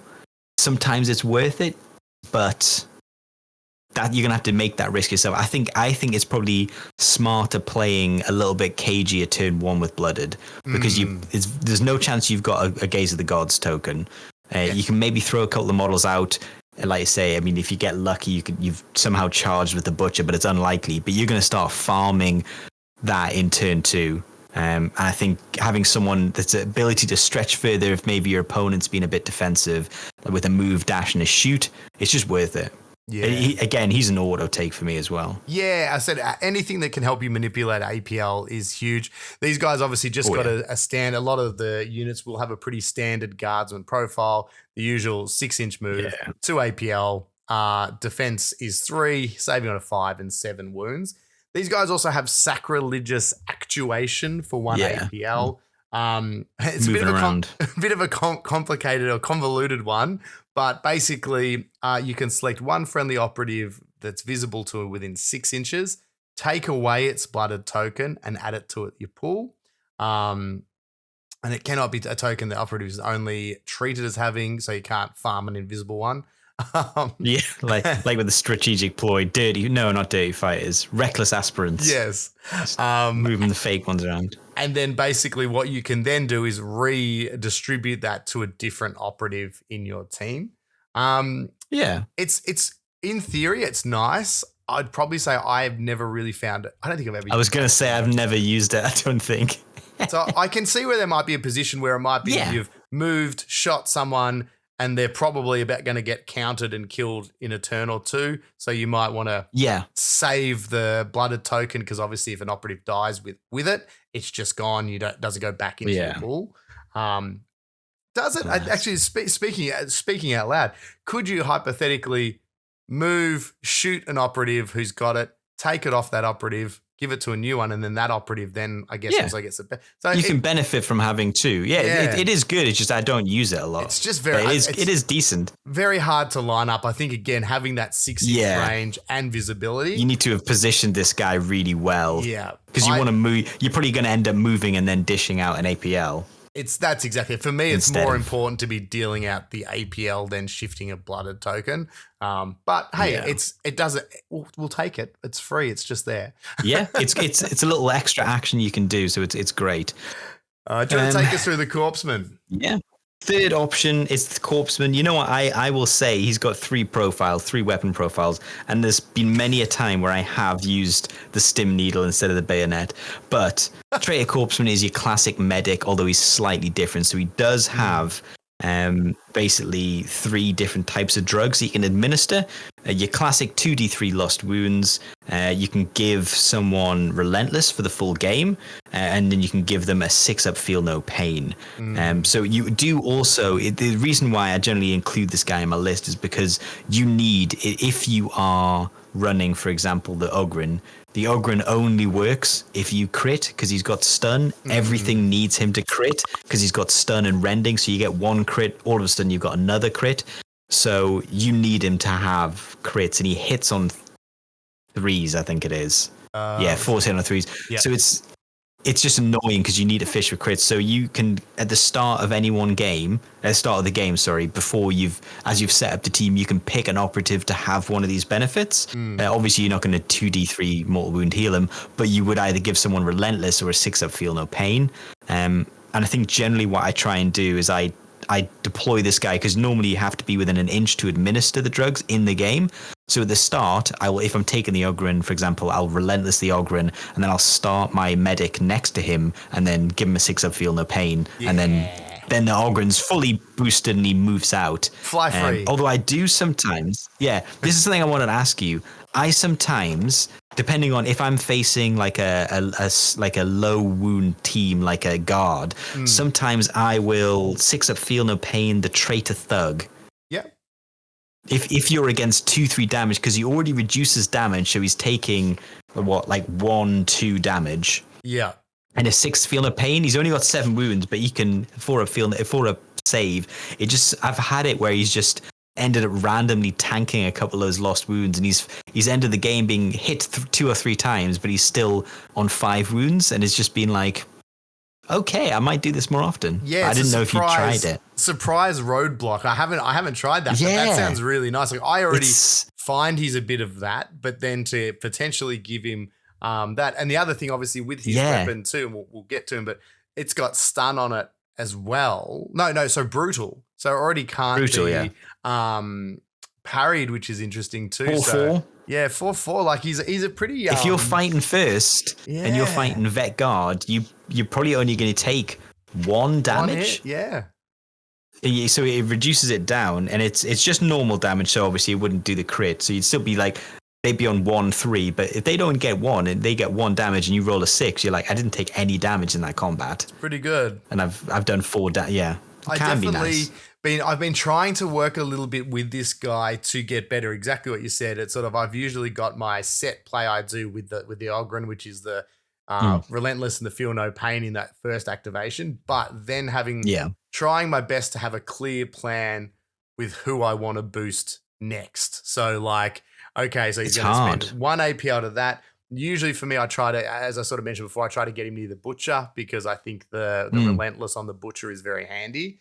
So if possible, I'll then sort of get him to try and boot over to the direction of the Butcher, because obviously he can't do it that turn, but then next turn he might pump him up again to boost him. And again, you can do the same thing, keep following him around, and then the next turn give him the just do your best. Yeah, give him the 6-up Feel No Pain, or healing if he's had a combat, because that on top of his already D3. I think that's what it is, isn't it? You do the medic. For me, it's always Feel No Pain, Relentless, and then he does a D3 heal, and then he's probably dead. Yes, like that's generally like he'll get Relentless pre-game. Yeah, Relentless pre-game.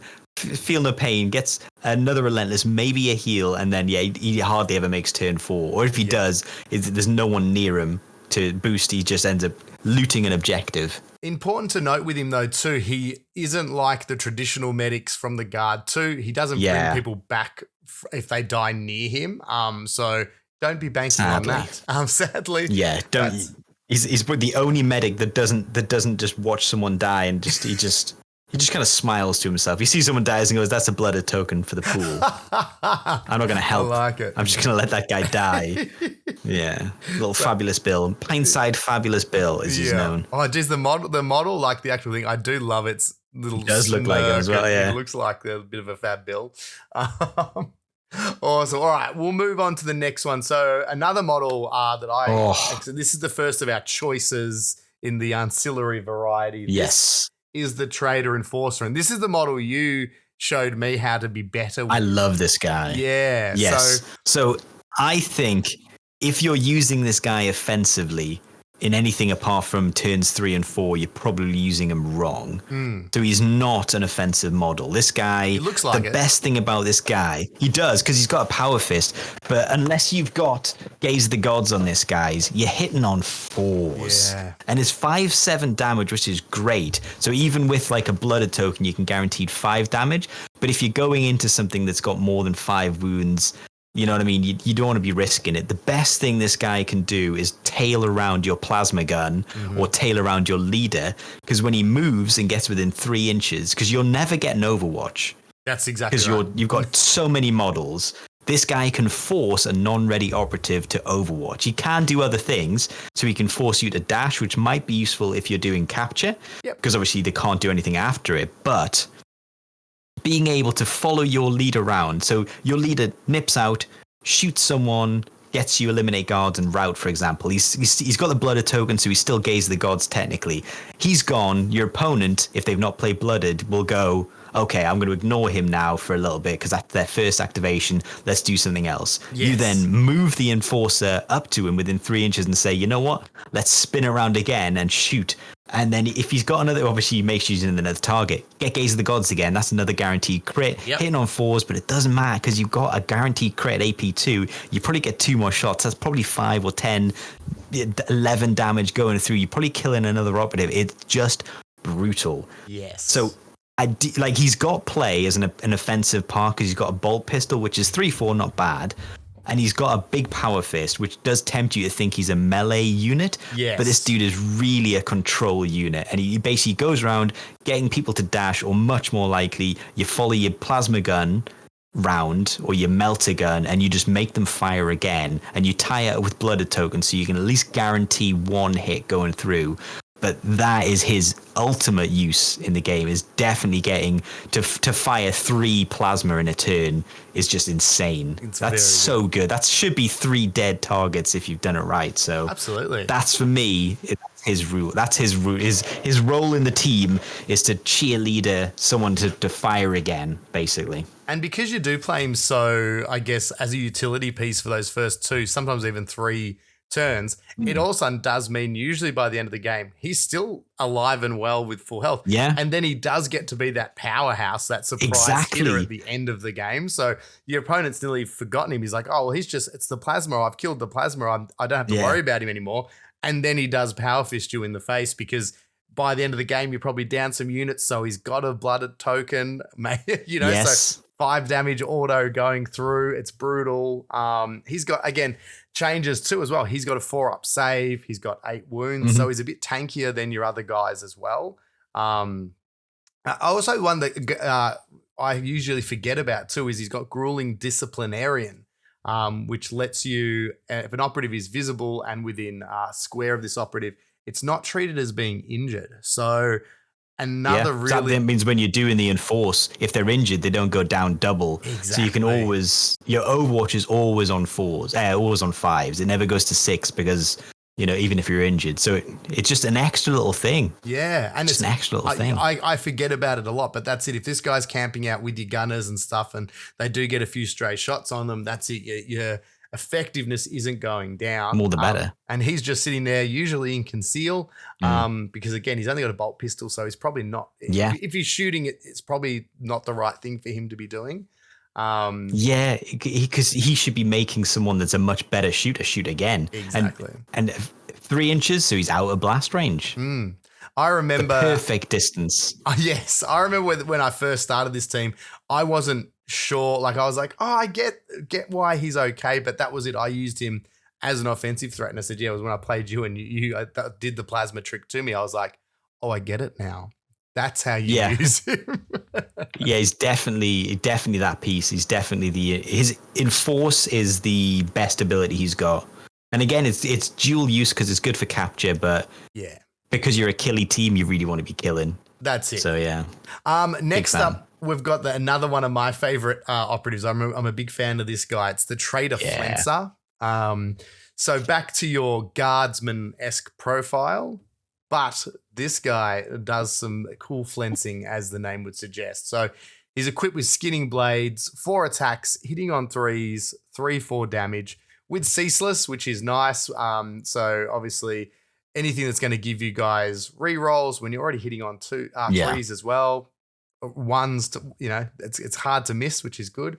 But the special rule you've got here is stalk. So each time this operative fights in combat, if it is within a circle of light or heavy terrain, the weapon gains lethal 5 up, which is very nice because pretty much always or very rarely you're not within terrain. I was going to say, you are within cover with this guy, especially because of the next rule. Yes. Which is wretched, which means you can perform a charge from conceal.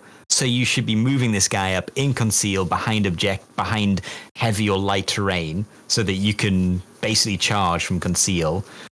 So you can be untargetable until you've decided to charge. Even after you've charged, you're still in conceal. And then the sneakiest little thing, if you've got any dice left, and this is a weird one. This is always one that every time I play this guy, which is a lot because I like the Flenser, because basically having someone that can charge when conceal is actually quite, because all the commanders can do it, but like you forget how it's real strong. Yeah, it's like you powerful. can effectively get them forward, and then it is a threat turn one when everyone's hidden.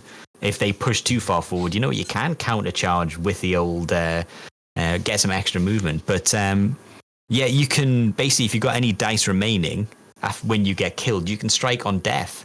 Yeah. So it is. I always have to mention that to my opponent because it's kind of a gotcha. If they go, I kill you, then you go, you had enough dice to parry me out and kill me, but you didn't, so I'm going to hit you for 4 damage. And that's harsh because I'm very, unless we're at a tournament, I'm very, forgiving with that. But I do mention it at the top of the tournament to be like, if he's got any dice left, when you kill him, he will strike with one of them. Because it's a nice little... It's wretched, you might say. It's wretched. It's a wretched move. But yeah, I think he, for me, is... Of the melee units that I take, I almost never drop him just because the charge from conceal, and it's not super high damage, but for this team, he's pretty high damage. 3/4s, like he's not 4/6, which is your butcher, which is why your butcher's always a take. But his charge from conceal, I really rate it. And that lethal 5 which up means you can safely deliver. And that lethal 5 up, pushing it to hopefully at least 2 of your attacks, you're hoping are going to be if you crits. attack first, you'll do 8 damage. So if you go into a normal guard, you'd be okay. But also into anything serious, you die. Yeah, I also feel he doesn't necessarily. He's probably one of the few operatives. A blooded token is good on him, but he doesn't really need it. I usually find like because he's got ceaseless, he's hitting on 3s. He doesn't really need the auto support as much as a lot of other operatives. And I think he's probably one of my first units that starts engaging too, because he's kind of that countercharge threat or that my opponent's not paying attention. So yeah, they get flensed. I think it's they get flensed up. Something wrong. Yeah. He's good operative in general. Next up, we've got the Traitor Gunner. So this is, as we talked about at the top, you only get 2 of these, and it's pretty standard. Flamer, grenade launcher, melter gun. Yeah, this is nothing new. You're a guard, so you're hitting on 4s unless you've taken the Flamer, but do you take the Flamer that much? Flamers aren't as good as they should be. Yes. I think this is almost entirely based on matchup. If you're going into stuff that's like marine size, you take the melter and the plasma. If you're going stuff into guard, you still take the plasma, but you take the grenade launcher as well. Yeah. Just because you want the blast threat in more than one place. So that's basically how you run it. You take the melter if you're against Space Marines or something similar to Space Marines. Pretty much always take the plasma, and then you take the grenade launcher if you're into hordes. Yeah. I think that's about it. That's all that needs to be said. Everyone is pretty comfortable with what your standard gunner operatives. I always still look at flames, and a few people in the chat were talking about it earlier, and I was like, how do you fix flamers? And I know this isn't the format for it, but stuff it, I'm going to do it. Would you think that either you look at upping the crit damage so it's a 2/3, or would you say 3/3 damage but D6 attacks? So add an element of randomness to it, like geez, I think I would buff them. Yeah.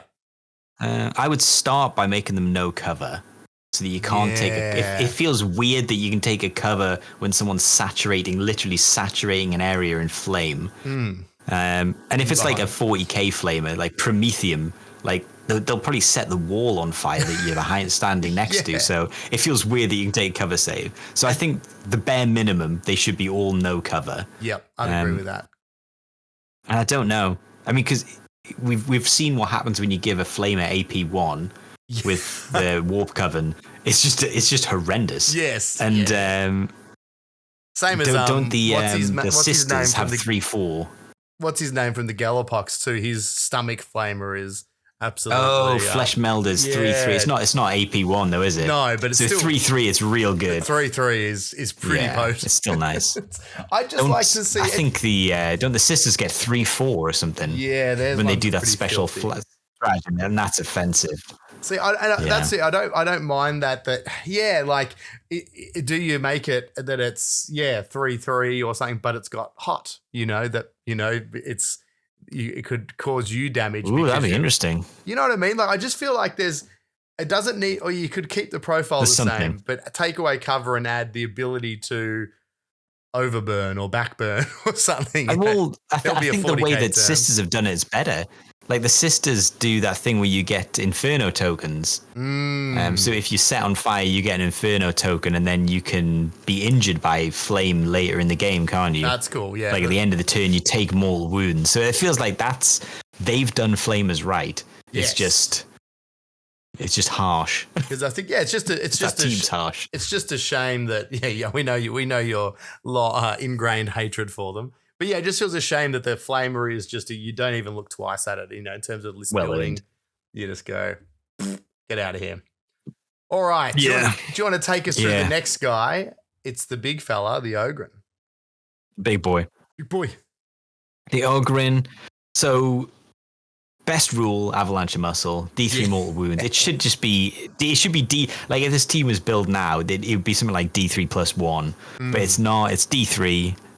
It can whiff, but it does mean that his 5/6 damage moves up to, if you've charged, moves up to 8/9. Yes. Like if you roll hot. Yeah.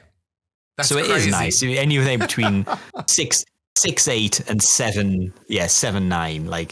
That's the minimum. But if you charge, it's got Chem Enhanced also, so you can never be positively or negatively impacted to your APL.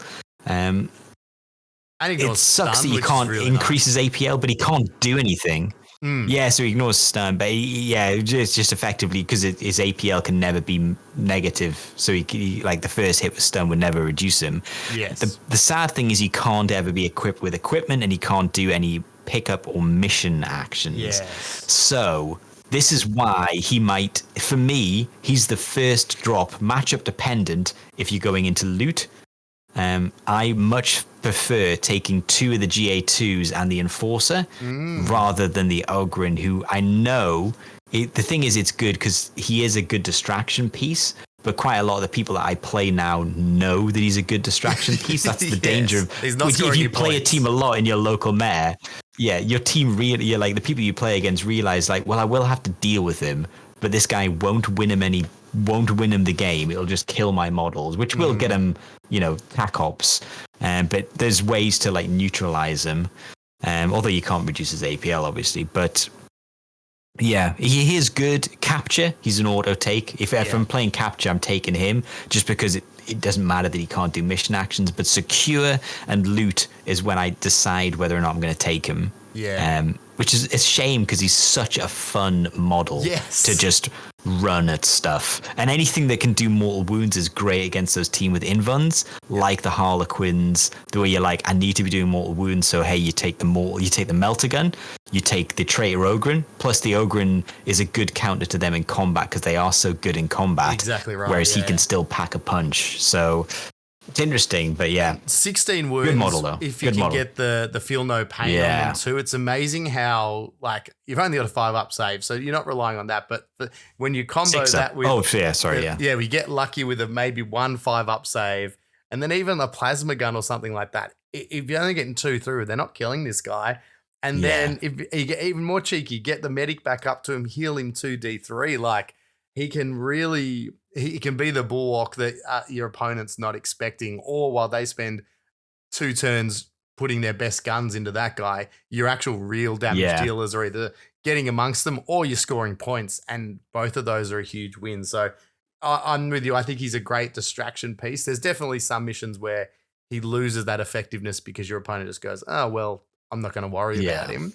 But yeah. It's a rough one. The 5-up save can be rough because I've had things that just, if someone's rolling hot and you're rolling weak, like if you run traitor, because what I tend to do is when I'm playing this, I try and make my traitor Ogren my last activation for the turn. Yeah. And I've already set up my turn 2 strikes, and then I race the Ogren forward to be like, he looks like he's out of position right now because because you can't really hide. You can, but he's behind a little bit of cover, but you know someone can get to him. Yeah. But he's such a big piece. They're like, oh, he's going to hit my lines, and they focus on him, and then you're able to bring your Brimstone Grenadier forward. So I do still use him as a distraction piece, and that does still work. The amount of times you can use him, your opponent gets initiative, and they're worried about shooting him or killing him than they are about an operative on your side that's going to steal an objective, or like your leader shooting forward with a plasma pistol. It's hard not to get distracted when it's one of the biggest models on the table. That's it. If you're playing someone who's got Seek and Destroy as well, when you move him forward, you make sure he's not on an objective so that they don't pick him for eliminate guards, because he's an easy target, and he will. The thing is, with a 5-up save and a 6-up Feel No Pain, he will, he's not likely to save anything. No. I've had things that just kill him. And it's like, I've had, this guy's died in the first round of shooting, and then other games he's survived like 3 melter shots. Yes. And it's just like, how like sometimes he will just eat every shot your opponent throws at you and just chomp along and then just splat all the models. And sometimes someone will throw a crack grenade and get lucky. And you will save nothing, and obviously save none of the 6-up Feel No Pains, which is why I don't think you can count on him because he can't do mission stuff. Apart from the killing stuff, you can't really count on him apart from maybe getting 1 route and 1 eliminate guard, and then you just write him off. And I think that's the best way to play him: semi-write him off, because your opponent might kill him. Yeah, exactly. I mean, as I said, it is that trade-off. It's him or 2 GA2 guardsmen. So you go, do I get the flexibility? What's going to get me mission points? Getting mission points, exactly. Or, geez, this guy's just going to cop the shooting while I don't need those extra bodies because that's counting for that. But you can't bank on him not dying. He 100%, if you are running him, though, you need to be running the Corpseman. And you need to give him Relentless, because this guy, if you fight in combat and you don't get a crit, it's kind of rubbish. If you see his rules, he's got no rules for nothing. He's got 2 rules for crit, which is stun, rending. So you get 1 crit, means you get a 2nd crit, which means if you don't kill the thing, which you should do because it's 12 damage. It's not too many things. Parry, I was going to say, there's not too many things you shouldn't be killing. It's not brutal, so they can't parry you, but you really need to give him a Relentless, because there's nothing worse than just rolling 4 3s, or apart from 4 2s and 4 1s. You know what I mean? Like just getting normal hits going, I've got no stun. I'm going to do 5 damage, and either I'll probably still kill whatever I'm hitting, but I will be dead after this. Whereas if you've got a stun, it means the first time you hit with a crit, you also, you might only take 1 hit back instead of, you know what I mean? It just gives you a little bit more survivability, but he kind of needs the crit. So run him, run a Corpseman. Boof him up. All right. We've got the Traitor Sharpshooter, possibly on paper one of the worst snipers in the game. Sniper's probably a stretch. Sharpshooter, if you will, is a stretch. Hitting on 3s with a long las. Obviously silent. Mortal wounds 1 on the crits. He's got the classic camo cloak. So he's not too different to most of the guys, pretty much most sharpshooters in the thing, obviously with that camo cloak. If he's in cover, he can retain an additional 1. But then obviously I always think this is an interesting one, because usually if your weapon's silent, you're going to be in conceal anyway. It doesn't feel like it comes up too much, I guess, unless you're dealing with, I guess, indirect stuff. What do you mean? Sorry. Oh, no, but then indirect wouldn't matter either. Well, so I'm like, I don't know when that comes up, camo cloak. When do you find camo cloak actually comes into play on any of your sniper operatives? Yeah, it's a weird one. I've noticed that. I hardly ever check for that, because he's always, I guess if someone's on a vantage point higher than you somehow. Yeah, okay. Yeah, good point. Yeah, but then you've got him maybe you'll get a shot. But the weirdest thing, I'm just checking now, I think, is it got Oh no! So this guy's got a sharpshooter's long las, Yeah. which is different to the vet guard's long las. You know what? He is. It's weirdly. I used to think he was the worst sniper because he should be minimum mortal wounds 3, really. Yes. He does have the silent world rule baked in, whereas which is good. The other, and he's because the vet guard has to stand still basically. But he doesn't have heavy, which is good. Yeah, he's the most mobile of the sharpshooters, if you will.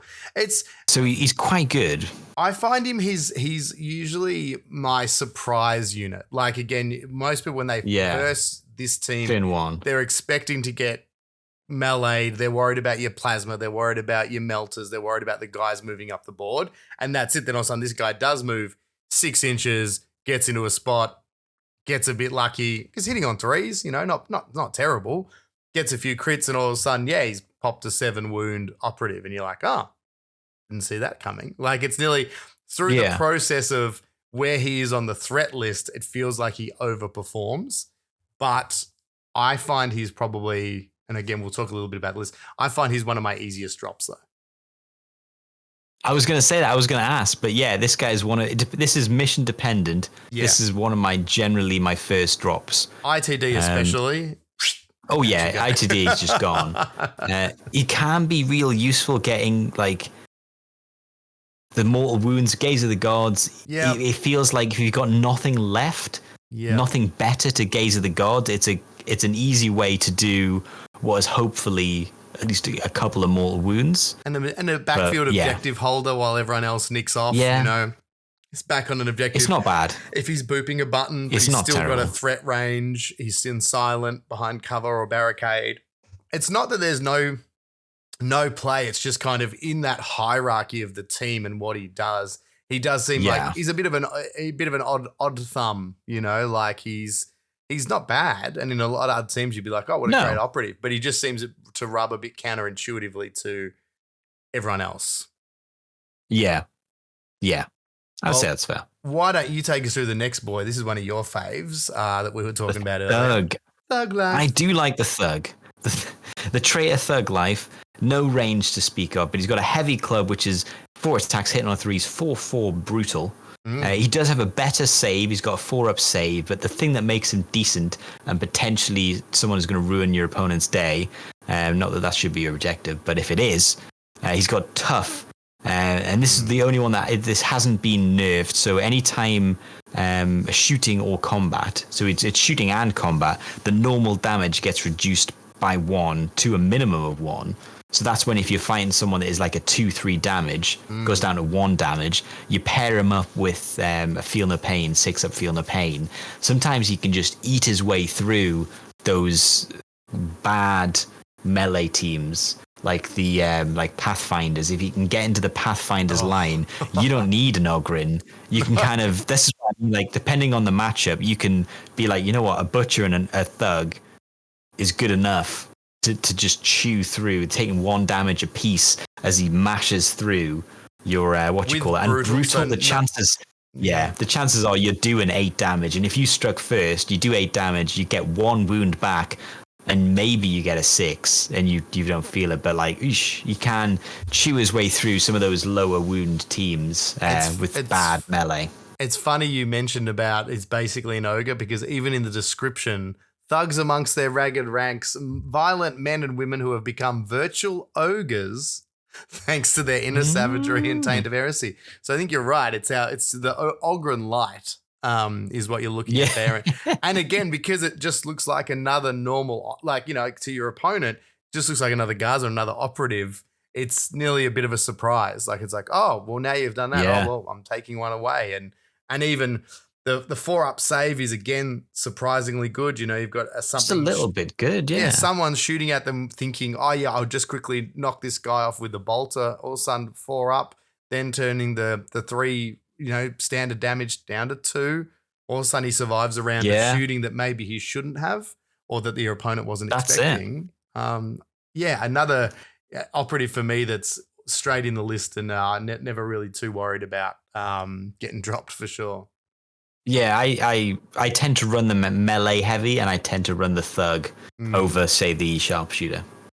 All right, on to the Next trench sweeper. Now, this is another operative that I think has, I think it's got two sides of a coin. You know, I find it such a great operative to use, but then at times I'm pretty quick to be like, you know what, we sit this one out. You know, you can sit this one out. He used to be on my list of sitting these out. I used to vacillate between this guy and the sharpshooter. Be like, I'll take one or the other. But now this guy for me is almost always on the pitch. Yes. This guy for me has become an auto take, and it's simply because his reliability in shooting 4 attacks, hitting on 2s, 3/3 damage. Like, shotguns in Kill Team are just insane. It's not quite as good as a scout shotgun, but 3/3 damage, 4 attacks, hitting on 2s, the reliability. You don't need a blooded token. In fact, this guy is encouraged not to have a blooded token because he saves those with blooded tokens. The only thing that's annoying is his shielding ability. So he's got a shield, and he can go into a shielding mode, which gives him minus circle from his movement, but he gets relentless defense. Which is, so I don't think there's too many other units that have something like that. I think that's a pretty unique rule. I don't know anyone else that has relentless defense. Which is why it's not a word. I just call it relentless defense. Where you can re-roll all your defense dice. It checks out. It makes sense. Because it's aggressive. Yes. They're aggressive, so they've got aggressive defense. You know what? The amount of times I've ended up using the trench sweeper offensively instead of for his shielding ability, you will do 3 damage minimum, and if your opponent's got a 5-up save, you're doing 6 or 9 damage. And if they've got a 5-up save, chances are they don't have more than 9 wounds. Like stuff that's got that few, like you're probably facing against a 7-wound team. He is 7-wound team with a 5-up save. He's reliably killing them in one volley. I started using him much more offensively recently just because as the most reliable shot that you have as blooded, it's just nice. And if you get a couple of crits in there, less chance they can save him. And do you usually get them into that shielding mode straight away? Do you cop the negative to the movement, or is that dependent on, I guess, situational dependence? Or do you kind of stand and just go, I'm going into it? So I try and start him close to who I'm going to give a blooded token to, go into shielding move and dash to get within 2 inches of him, just in case my opponent gets turn 2, tries to make a play for who I'm lining up. So I try and have him between Brimstone Grenadier and Leader. So that I can kind of like protect one of them or do both of them, depending on obviously how much blast I'm facing. And he's just a good backup. If you've got all your plays and you don't end up needing to use the save me please, you can just be like, you know what, you've got 6 wounds left on this intercession warrior. There's a good chance I'm going to deal 6 damage if you roll 1 failed save. Race him forward and give it a shot. You might have to drop your shielding mode to get the extra movement to get within 6 inches, but sometimes him being able to do such reliable damage, 3/3. I think the attack ploy Dark Favor is built with him in mind. Yes, definitely. So I think he is what you're meant, because he's got a 4-up save and he can do relentless defense. He's your best chance to have someone target you with dark favor and then pass your saves so that both survive. So I think it is built for him, but that shotgun shouldn't be sniffed out. Yes. And for offense, I think if you run him and you run him a little bit more offensively than you normally would, especially it's going to take your opponent off guard because they go shield. Okay, I know what he's used for, Dark Favor. And then you race him forward and you do 9 damage. That's probably killing the operative. You're like, oof. Maybe I've had this guy take out Orc Knobs, just absolutely leathering them. Getting like all crits. You're just like, oof.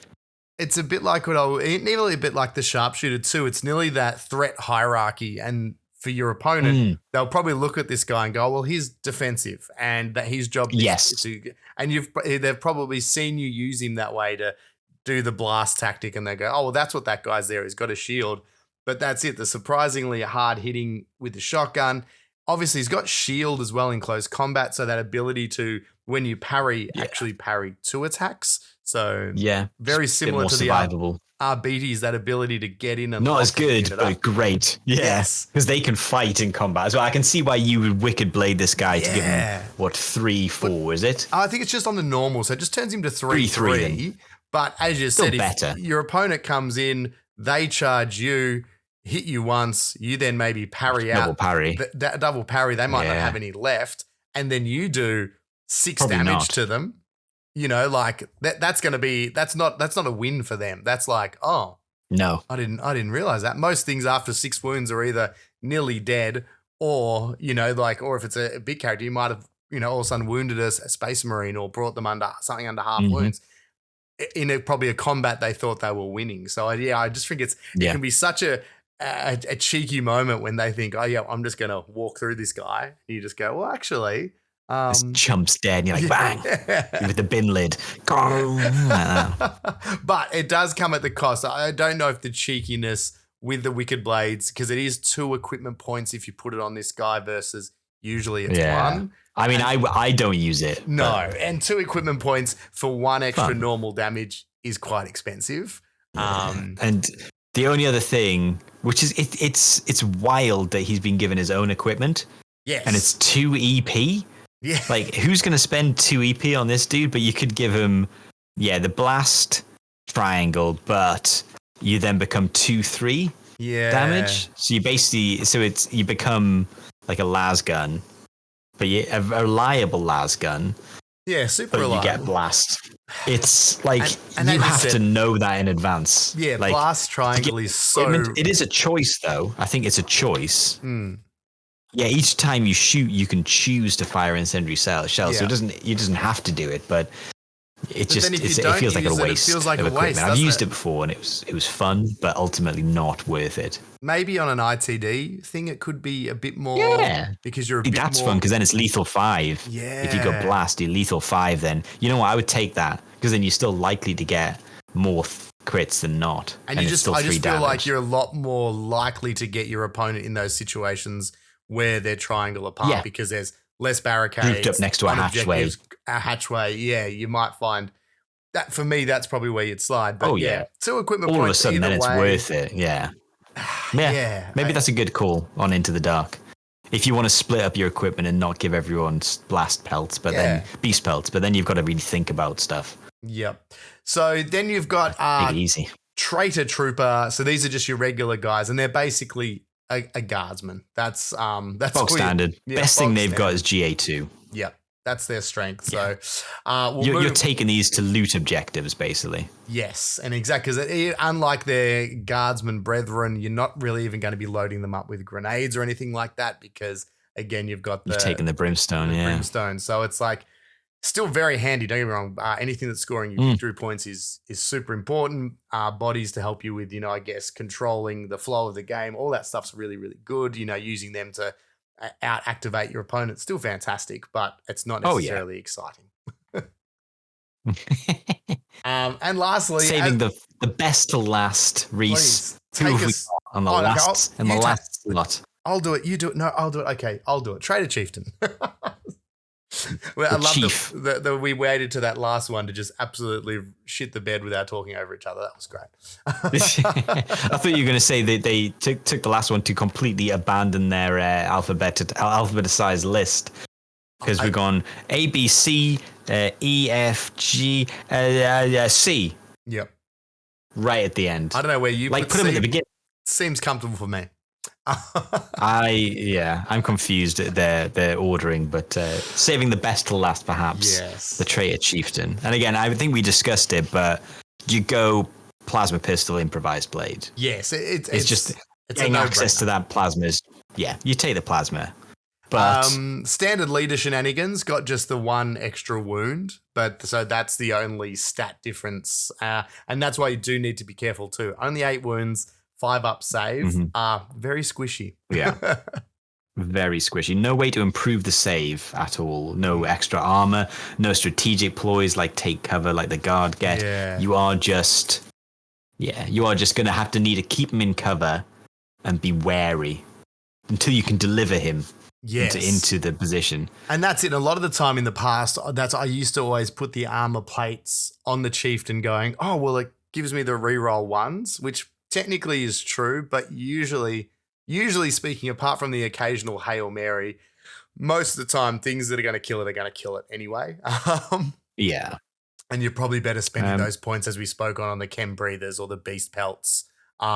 Basically, yeah. Matchup dependent. I think that's the move. So Blooded Icon, which is quite decent, but it's kind of, it doesn't come up a lot, and you've got to remember it. If something dies that's got a Blooded token within 6 inches of this dude, you can put it back in your pool instead of getting rid of it. So it is useful, but the problem with this piece is this is the second rule, which is lead with strength, which means you are massively encouraged to throw this model away almost immediately. Like, it's insane how... Like, I don't know how else to play this character, because he is absolutely set up to be a throwaway piece almost. Yeah. Lead with strength means if you have a Blooded token and you're outside of 6 inches of your deployment zone, you get treated as having Gaze of the Gods. He is your best way of double scoring, eliminate guards, and rout, and then reward earned. He's just a really comfortable way that you can guarantee 2 victory points turn 2, really hamper your opponent by getting rid of hopefully a key piece, and then I mean, you can do stuff to try and make him survive, like move the guy, a trench trooper up first. Yeah. But realistically, you need him to be the alpha strike. Yeah. So you basically just have to. Yeah, you basically just have to race him forward and be like, bang, he's gone. And then if they've played Blooded before and they see you've got an enforcer nearby, they might be like, let's get rid of him because he's going to plasma again. But if they do that, that's great, because you've also moved the Brimstone Grenadier up and now he gets a shot. So it's always, it feels like Blooded is like a series of waves which your opponent has to deal with, because the enforcer always means that someone can go again.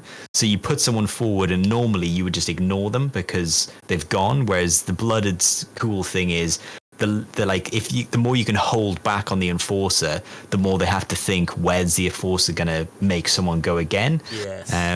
So it is kind of like this weird waves of you put something forward, they kill it, but you've got something else that goes forward. So if you can play it right, you can try and make your opponent much more reactionary. So they're playing against your game plan versus imposing their own game plan. And that's when you can win a game that you should have lost. If you can make your opponent react to your moves by like having an Ogren really far forward at the end. Like, right, I put it really far forward at the end of turn 1 so that they have to react to it, and if they're reacting to it, they're not planning to get rid of a piece that can then do real damage. And that is, it feels like you're playing Blooded well when you've managed to force your opponent to react, because then your entire game is move forward and die, but like kill. What a plan. And if you can exchange, that's it. If you're exchanging one model for one model, the chances are you're not into a team that's has as many bodies. So you will win a 1-for-1 exchange against like commandos, against like elites. Maybe Vet Guard, you might have to play it slightly different. But that is kind of what you want to be doing. You kind of want to be trading, because you get stronger as you die and kill, and your opponent gets weaker, generally speaking. But that's it. That's the team. I know, it's effective. interesting. How do you feel about the leader? Yeah, well, so with the leader, it's interesting too, because sometimes you're right. His built-in rules 100% insinuate and push you to be super aggressive with him. But I sometimes use him as a bit of a counter unit as well, where I might bait someone out. So it's like, I still think he's a great option. Obviously, adding the APL if he's under the Gaze of Gods in turn 2 is really good. But usually, like, I exactly how you mentioned about, I love trying to make my opponent be reactionary to my guys. So that's it. Whether it's the Ogren that's out there, it's, it could, especially if for some reason my poor Melter Gun. I use my Melter Gun a lot as he's a big threat against elites. Well, anyone really kills everyone, basically. And often I'll get them killed because I know it's valuable to my opponent, but usually I'll make sure they've had to use like their plasma gun or their blaster or their high value weapon piece to do it. And as we just said, if in most teams, that's still a good trade, because they've got 4 or 5 less operatives. So I'm happy to get your big gun gone for what is my second biggest gun, and that's what's so good. And then for me, I use that the chieftain a lot as a little bit of a turn 2 counter unit, as opposed to you use it quite more as an alpha strike. I use it a bit more counter. So there's a lot of ways to. That's what's cool about this team. You can control the flow of the game because you're usually going to have the most amount of activations, or be pretty close, pretty even. And especially against, I love playing 8 model teams with these guys because I just feel, man, an elite matchup with Blooded is so fun. Yeah, because you can it's just a great team. You just feel there's so many ways to get them to trade, and even if they do get a double kill off, yes, it can hurt. But then that operative's right where you want them. You've got them to come out and have to sit in the open or on an objective. And maybe I can lose those 2 operatives, but I've still got options and ways to hit you. And if you ignore as we talked about the Ogren, if you ignore it, it still hurts you, and especially into an elite team, get that into a Space Marine, it's still going to do some work with stun, get your crits hitting on Relentless, having you feel no pain. It's ignore at your own peril. Yes, it's not plasma effective, but it's still pretty bloody effective. So I mean, a good way people tend to try and charge them and leave them in combat. Yeah, just so because they don't want to be charged by the Ogren. But don't remember, you can still fight and then charge, but you'll only be dealing some mortal wounds. You can't then fight afterwards, which is a shame. But again, that can still work to your benefit, isn't it? You kill that operative, charge D3 mortal wounds into the next one, and that's it. Now that unit operative may not have gone yet, and now has to fight its way out. Loses an APL. You're not safe in combat against Blooded either. Yep. Just because you're in combat with someone doesn't mean the plasma's not going to toodle up behind the Ogren and shoot you anyway. Especially if the Ogren's got 2 wounds left, you're like, well, he's probably dead anyway. I don't care. He's dead man anyway. Dead man walking. Probably the last thing we've got to go through now we've talked about all the operatives. I guess what we think is probably the team to take, or one of the best teams to take. Obviously, if you've got a roster, you can take everyone. That's fine. So an all comers list, basically for the Blooded. I mean, I think we've talked about it. You always take the plasma gun leader. Yep. The improvised blade means you're rubbish in combat, and I mean rubbish. 2-3 or 1-2, it's horrible. Don't do it. You're avoiding it at all costs. So, it's improvised weapon 2-3. Don't go in combat. You're not in combat with the leader, so you take the plasma pistol because you want more plasma in the game. I think the Brimstone Grenadier for me. Yep. Auto take. I think the Butcher for you were like auto take, and I think you take the Butcher 100%. I think you're taking the Commsman because anything that's APL, you always take the Commsman. I personally, so I know people who don't take the Corpsman, but I always take the Corpsman. Yeah, so I always do take the Corpsman. And how do you feel about the Corpsman? Not to take the Corpsman because they think obviously there's units that do things better versus having this guy who's basically a guardsman who just is a force multiplier. So that's probably their It's because he's a buffer. But I think giving the Butcher and the Ogren, if you're taking the Ogren, giving a unit that needs to hit well in combat, Relentless is just worth it.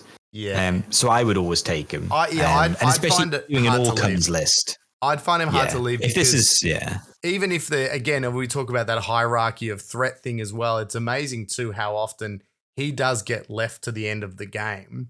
For me anyway, like if you're using him right and you're just sneaking and boosting and buffing, that he survives the end of the game, and then he just does become a guardsman. So he can still boop objectives. He can still, Eve to me is just still a handy piece. Although he's not GA2, that would be the dream of being a true guardsman.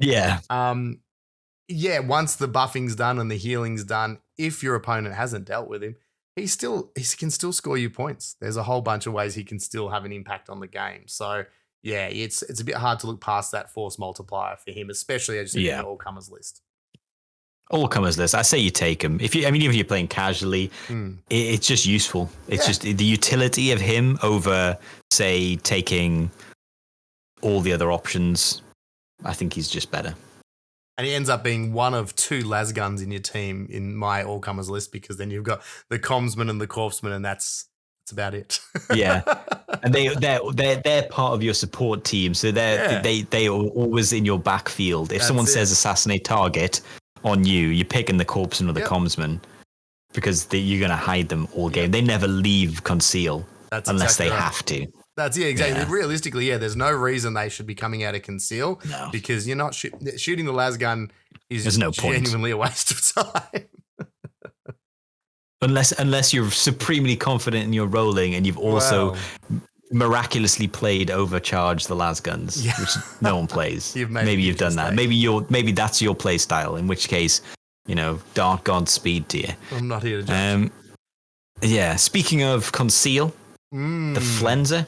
Yeah. I know you said he was your auto list. Is he in your nuke all-comers list? He is, again. I just think he's your early piece of defense. I play a bit more aggressively with him in conceal, waiting for either your enemy to get a bit confident being turn 1, that they can get a bit close or set up a bad position.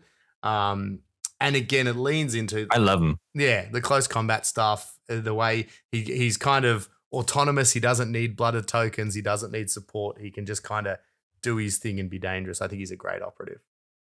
He's my... I tend to run him down one of the flanks, and he's the one that gets on an objective early. Yeah. I like to put him out there almost on his own, because I'm almost, in a weird way, for me, he will do 3 damage and give me a blooded token. I was about to say, is he your first turn blooded token? That's it. He's my blooded token. I'm happy for you to kill him, and I know you can't shoot him because he's going to be in heavy cover. Yeah. And the thing is, he'll do maybe 8 damage before you kill him. So he's not going to die in one shot, because he's 7 wounds unless you're power fist. Yeah. Like, he's not going to die in one shot. I will get a single crit because he's lethal 5 and ceaseless. Yep. Most likely I'll do 4 damage. You kill me, and then I do another 3 damage. So I've done 7 damage, and I've got a blooded token out of him. That for me is an amazing exchange. Like, that is perfect. That's the best I can hope for from the Flenser. But because he's so reliable in what he does, which is die and give you a blooded token and take someone down. If you're into elites, I think he's a take. He's decent into non-elites as well. Like, he'll kill a guard. Shines, because he will deal a decent amount of damage. He'll deal 7 to 8 damage and die and give you a blooded token. Spot on, absolutely spot on. And if you charge first into something that only has like half wounds, 6 wounds later, he might kill it. That's it. You know what I mean? He might actually kill it. So I think for an all-comers list, you take the Flenser, and then let's roll straight into the 2 gunners. And I think we already discussed this. Yeah. It depends on if you're into elites, you take a melter and a plasma. If you're into a horde, you take a plasma and a grenade launcher. And if you're feeling saucy, maybe you take a flamer. only like maybe you take saucy, a flamer. If you're having a fun time with friends, you know what flamers can be great. You know what I would do if maybe. It's just not as good as a plasma. Yeah. Because you sometimes you need to be like, I need the long range threat.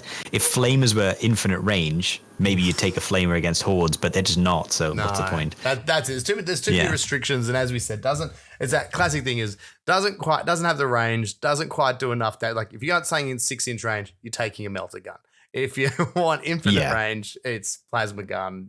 Or they said hordes. The grenade launcher is just more versatile, because at least then it still gives you the ability to go, well, I can also do an AP one shot as well. Exactly. You've got the versatility of the AP one shot. Yeah. So that is going to be your 1, 2, 3, 4, 5, 1, 2, 3, 4, 5, 6, 7, which means we have 2 slots left. And we've got 3 operatives, because we're just ignoring the traitor trooper. You're not going to take the traitor.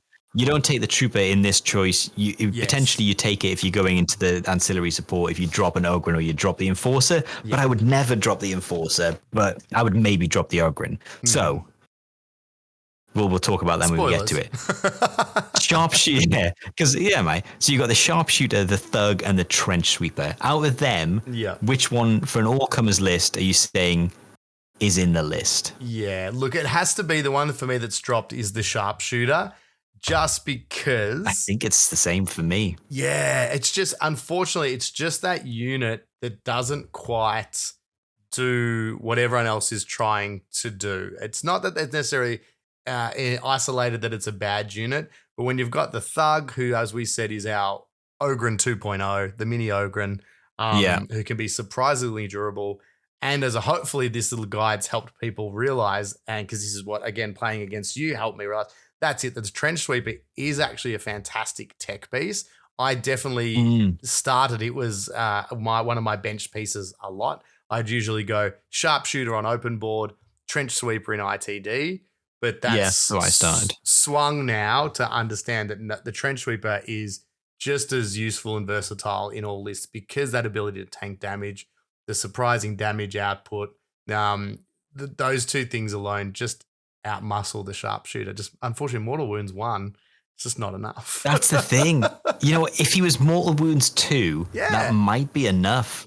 Because having, the good thing about the Sharpshooter is he's a turn 1 threat where you don't, because you're running so many bodies, deployment, if you're a Blooded player and a new Blooded player, get used to having some nightmare deployments because the boards are just not built for your team. And it's nice to have another threat in there that can shoot because you want a lot of people in conceal. There's going to be, if your opponent has line of sight into your deployment zone and can get onto a barricade or just gets clean line of sight, you will get blasted if they've got blasted, which is why Beast Pelts.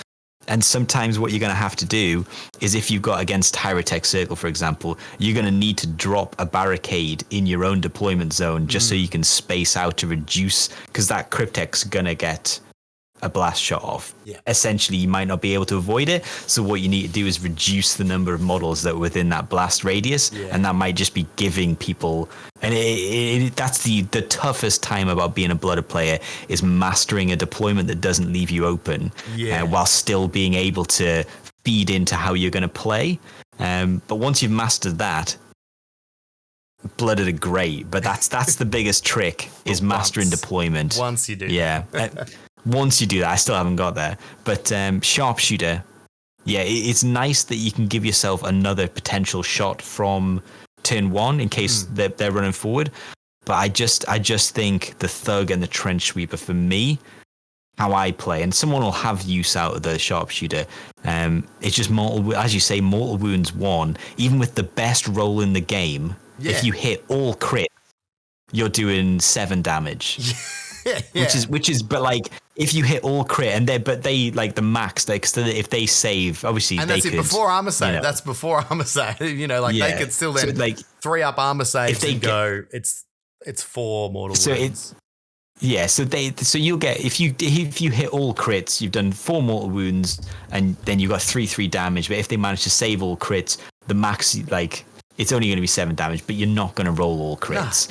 Like, I've had games where I've never rolled a single crit with him, and that happens because he's not lethal 5. There's no way to bust him. So, and he's on 3s. The payoff's not that great. For a Sharpshooter, you don't have the reliability of hitting on 2s. If he was hitting on 2s, Mortal Wound 2 maybe, but then I wouldn't mind heavy. You know what? If you could just literally have the Vet Guard Sniper.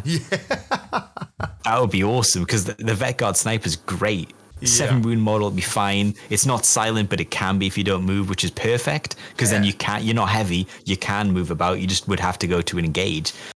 And it's just 3 mortal wounds is such a good number of mortal wounds that 1 crit, it's worth fishing for that crit to get 3 mortal wounds, where it's not really worth it for 1 unless that model's almost always dead anyway, because you're going to get 3 hits maybe.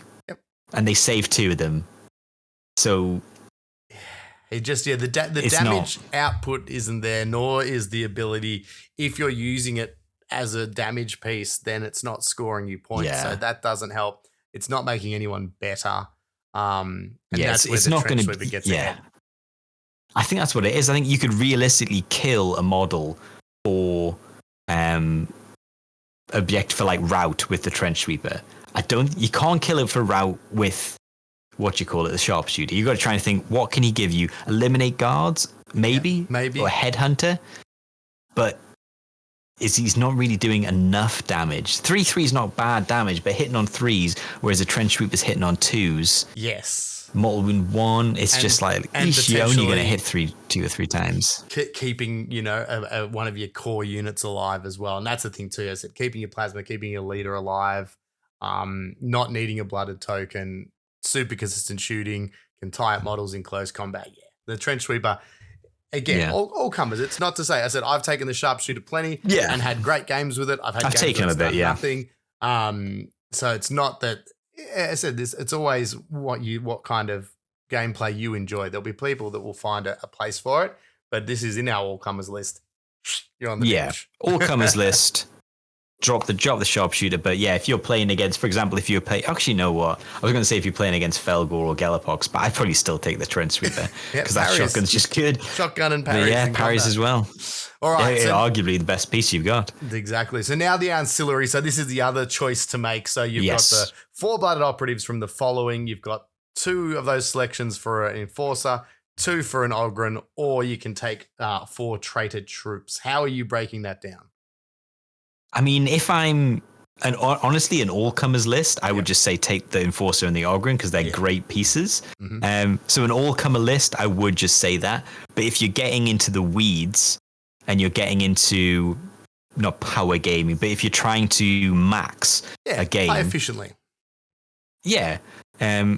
I think there's and again, this is this part of the team build-up. I think this is the most impacted by the mission and your opponent. Yeah. Whereas the other stuff, like I almost think you can build this list up until this point without even knowing who you're playing.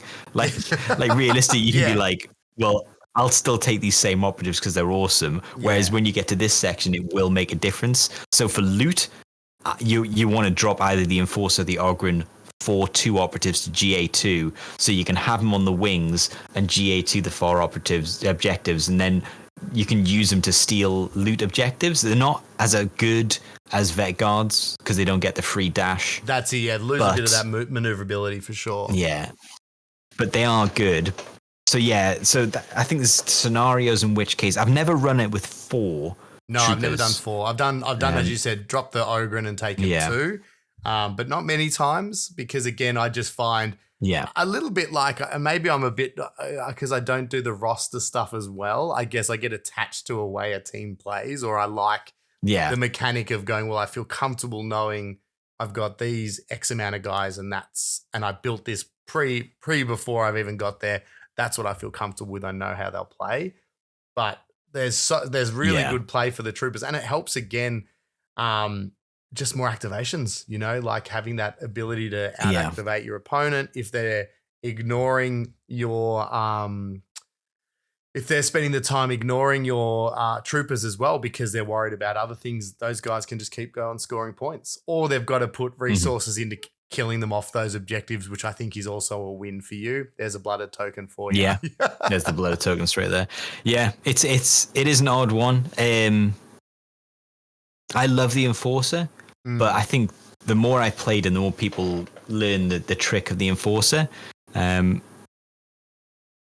So sometimes I can see the argument, and again, based on your opponent, that you might want to take the Ogryn. If you need to be dealing mortal wounds, you for example, into a team that's quite tricksy 4-up invuns, and you need to be killing them in combat, like a Harlequin's. Ogryn's going to be pretty useful to actually stand ground at them.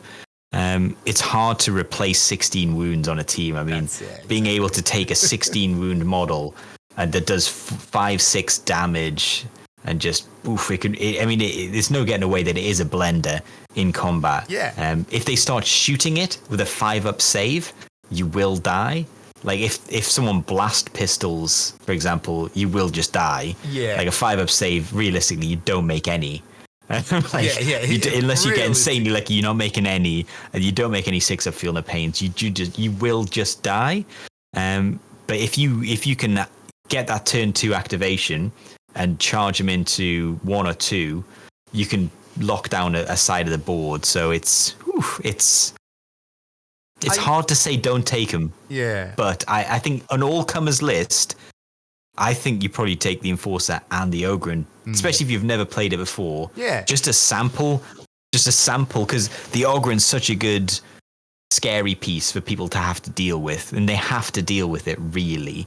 And the Enforcer is turns 1 and 2. He's your tricksy little bit of Overwatch to get the third plasma shot off, or the second melter shot off, or and then turn 3 and 4, if you've got a Gaze of the Gods on him, 3 APL, shoot with the bolt pistol, charge, fight. He's not bad. Or you 3 APL him, move on to an objective, loot it from underneath someone, because they've only got 2 APL on it. Yep. And, you know, it's just a really good choice for a 3 APL, because he's got like a slightly better save, he's got a slightly better wounds characteristic, and if someone charges, minimum damage is 5, especially if he does have Gaze of the Gods, so he's doing minimum damage 7. And it's brutal, so you know you'll do 7 damage. You're like, I will do 7 damage.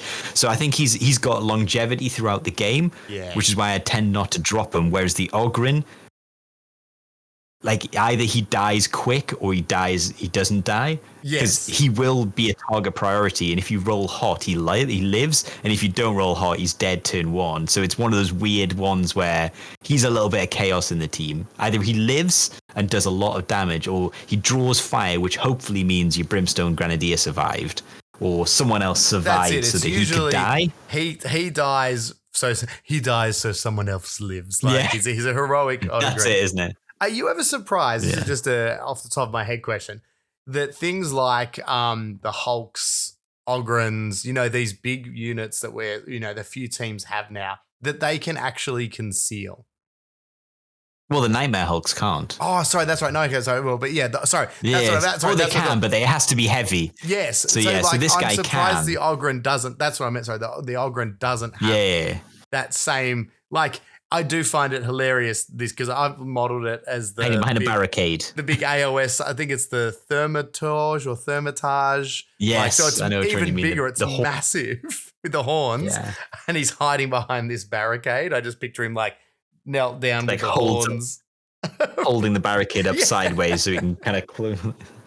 But I do think he shouldn't. Yeah, I mean, I don't want to nerf him. No, he doesn't need to be nerfed. He's got a 5-up save, and he's got a 6-up feel no pain, which means it never goes off. So he doesn't need it. I would love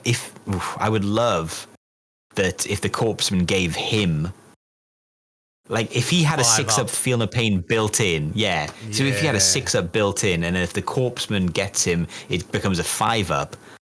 That for me would be perfect. I was even because it's not. I don't think it's overpowered. No, but, it's more just a tweak. Because I was even thinking, or the other thing is that potentially he gets a 4-up save, but can't conceal behind light. So like, as in just a standard 4-up. I wouldn't save, mind that, but he can't conceal because again, then at least it makes it 50-50. You can still do heavy, which is fine. That's that again.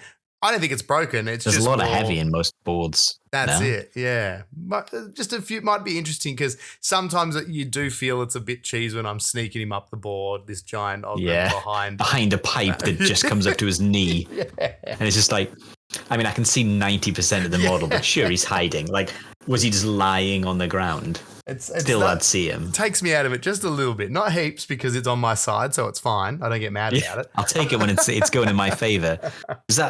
Is that a giant crab claw? No, hang on a sec. It's behind a very small pipe.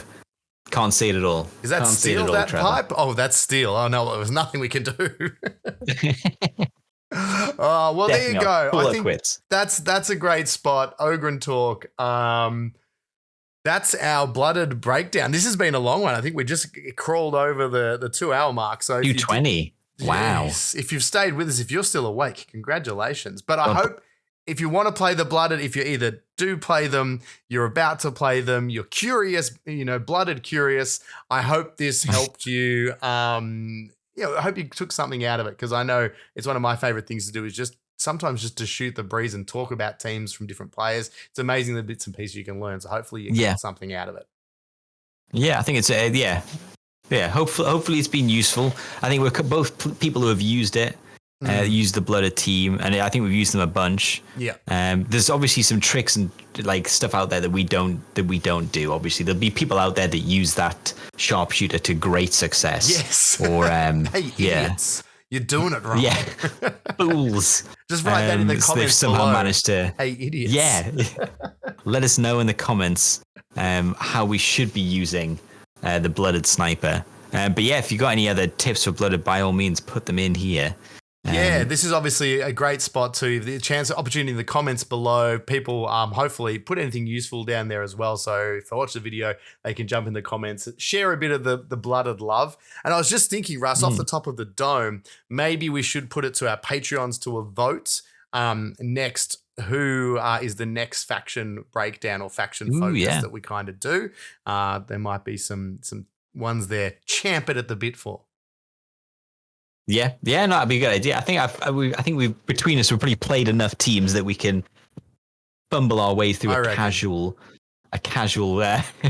We can at least make it a destination resource guide. to not listen to us but read the comments. Lapscallion, see, look here, guys. Speaking of great comments, Lapscallion's already given a great opinion on how to use the sharpshooter better. I can't wait for this. It'll be good. He just rolls 4 6s. We should try that. That's so simple, but when someone says it to you, it just obviously sense. I feel like an idiot just now. roll all 6s.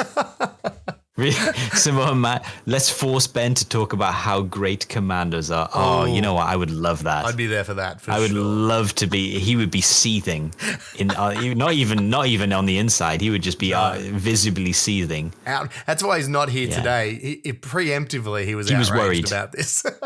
Yeah, he was like, there's someone will ask in the comments for me to do commandos. I can't stand it. Yeah. I can't stand it. I can feel it. Yeah. I can feel it. All right. Well, that's it for today. We'll end it there. Thank you so much to everyone in the chat. Thanks, guys. Appreciate you sticking with us. If you're watching this on YouTube, make sure you like and subscribe. Chuck your comments below. And if you're not already, consider joining our Patreon for more of content like this. It really helps to keep hosting the podcast and all the other little bits and pieces of hobby shenanigans, because Warhammer just got more expensive again. So thanks a lot, GW. Always jerks. Never happy. They're never happy. As always, thank you so much to the wonderful Russ from GFN Gaming. Yeah, that dude's great. And thanks to Reese from Threes to Wound. He's okay. He's all right. He's decent. Yeah, he's decent. Not the worst. All right. We'll see you next time. Thanks to the chat, everyone. I love your chat. 07's in the chat. We love you guys. We'll see you soon.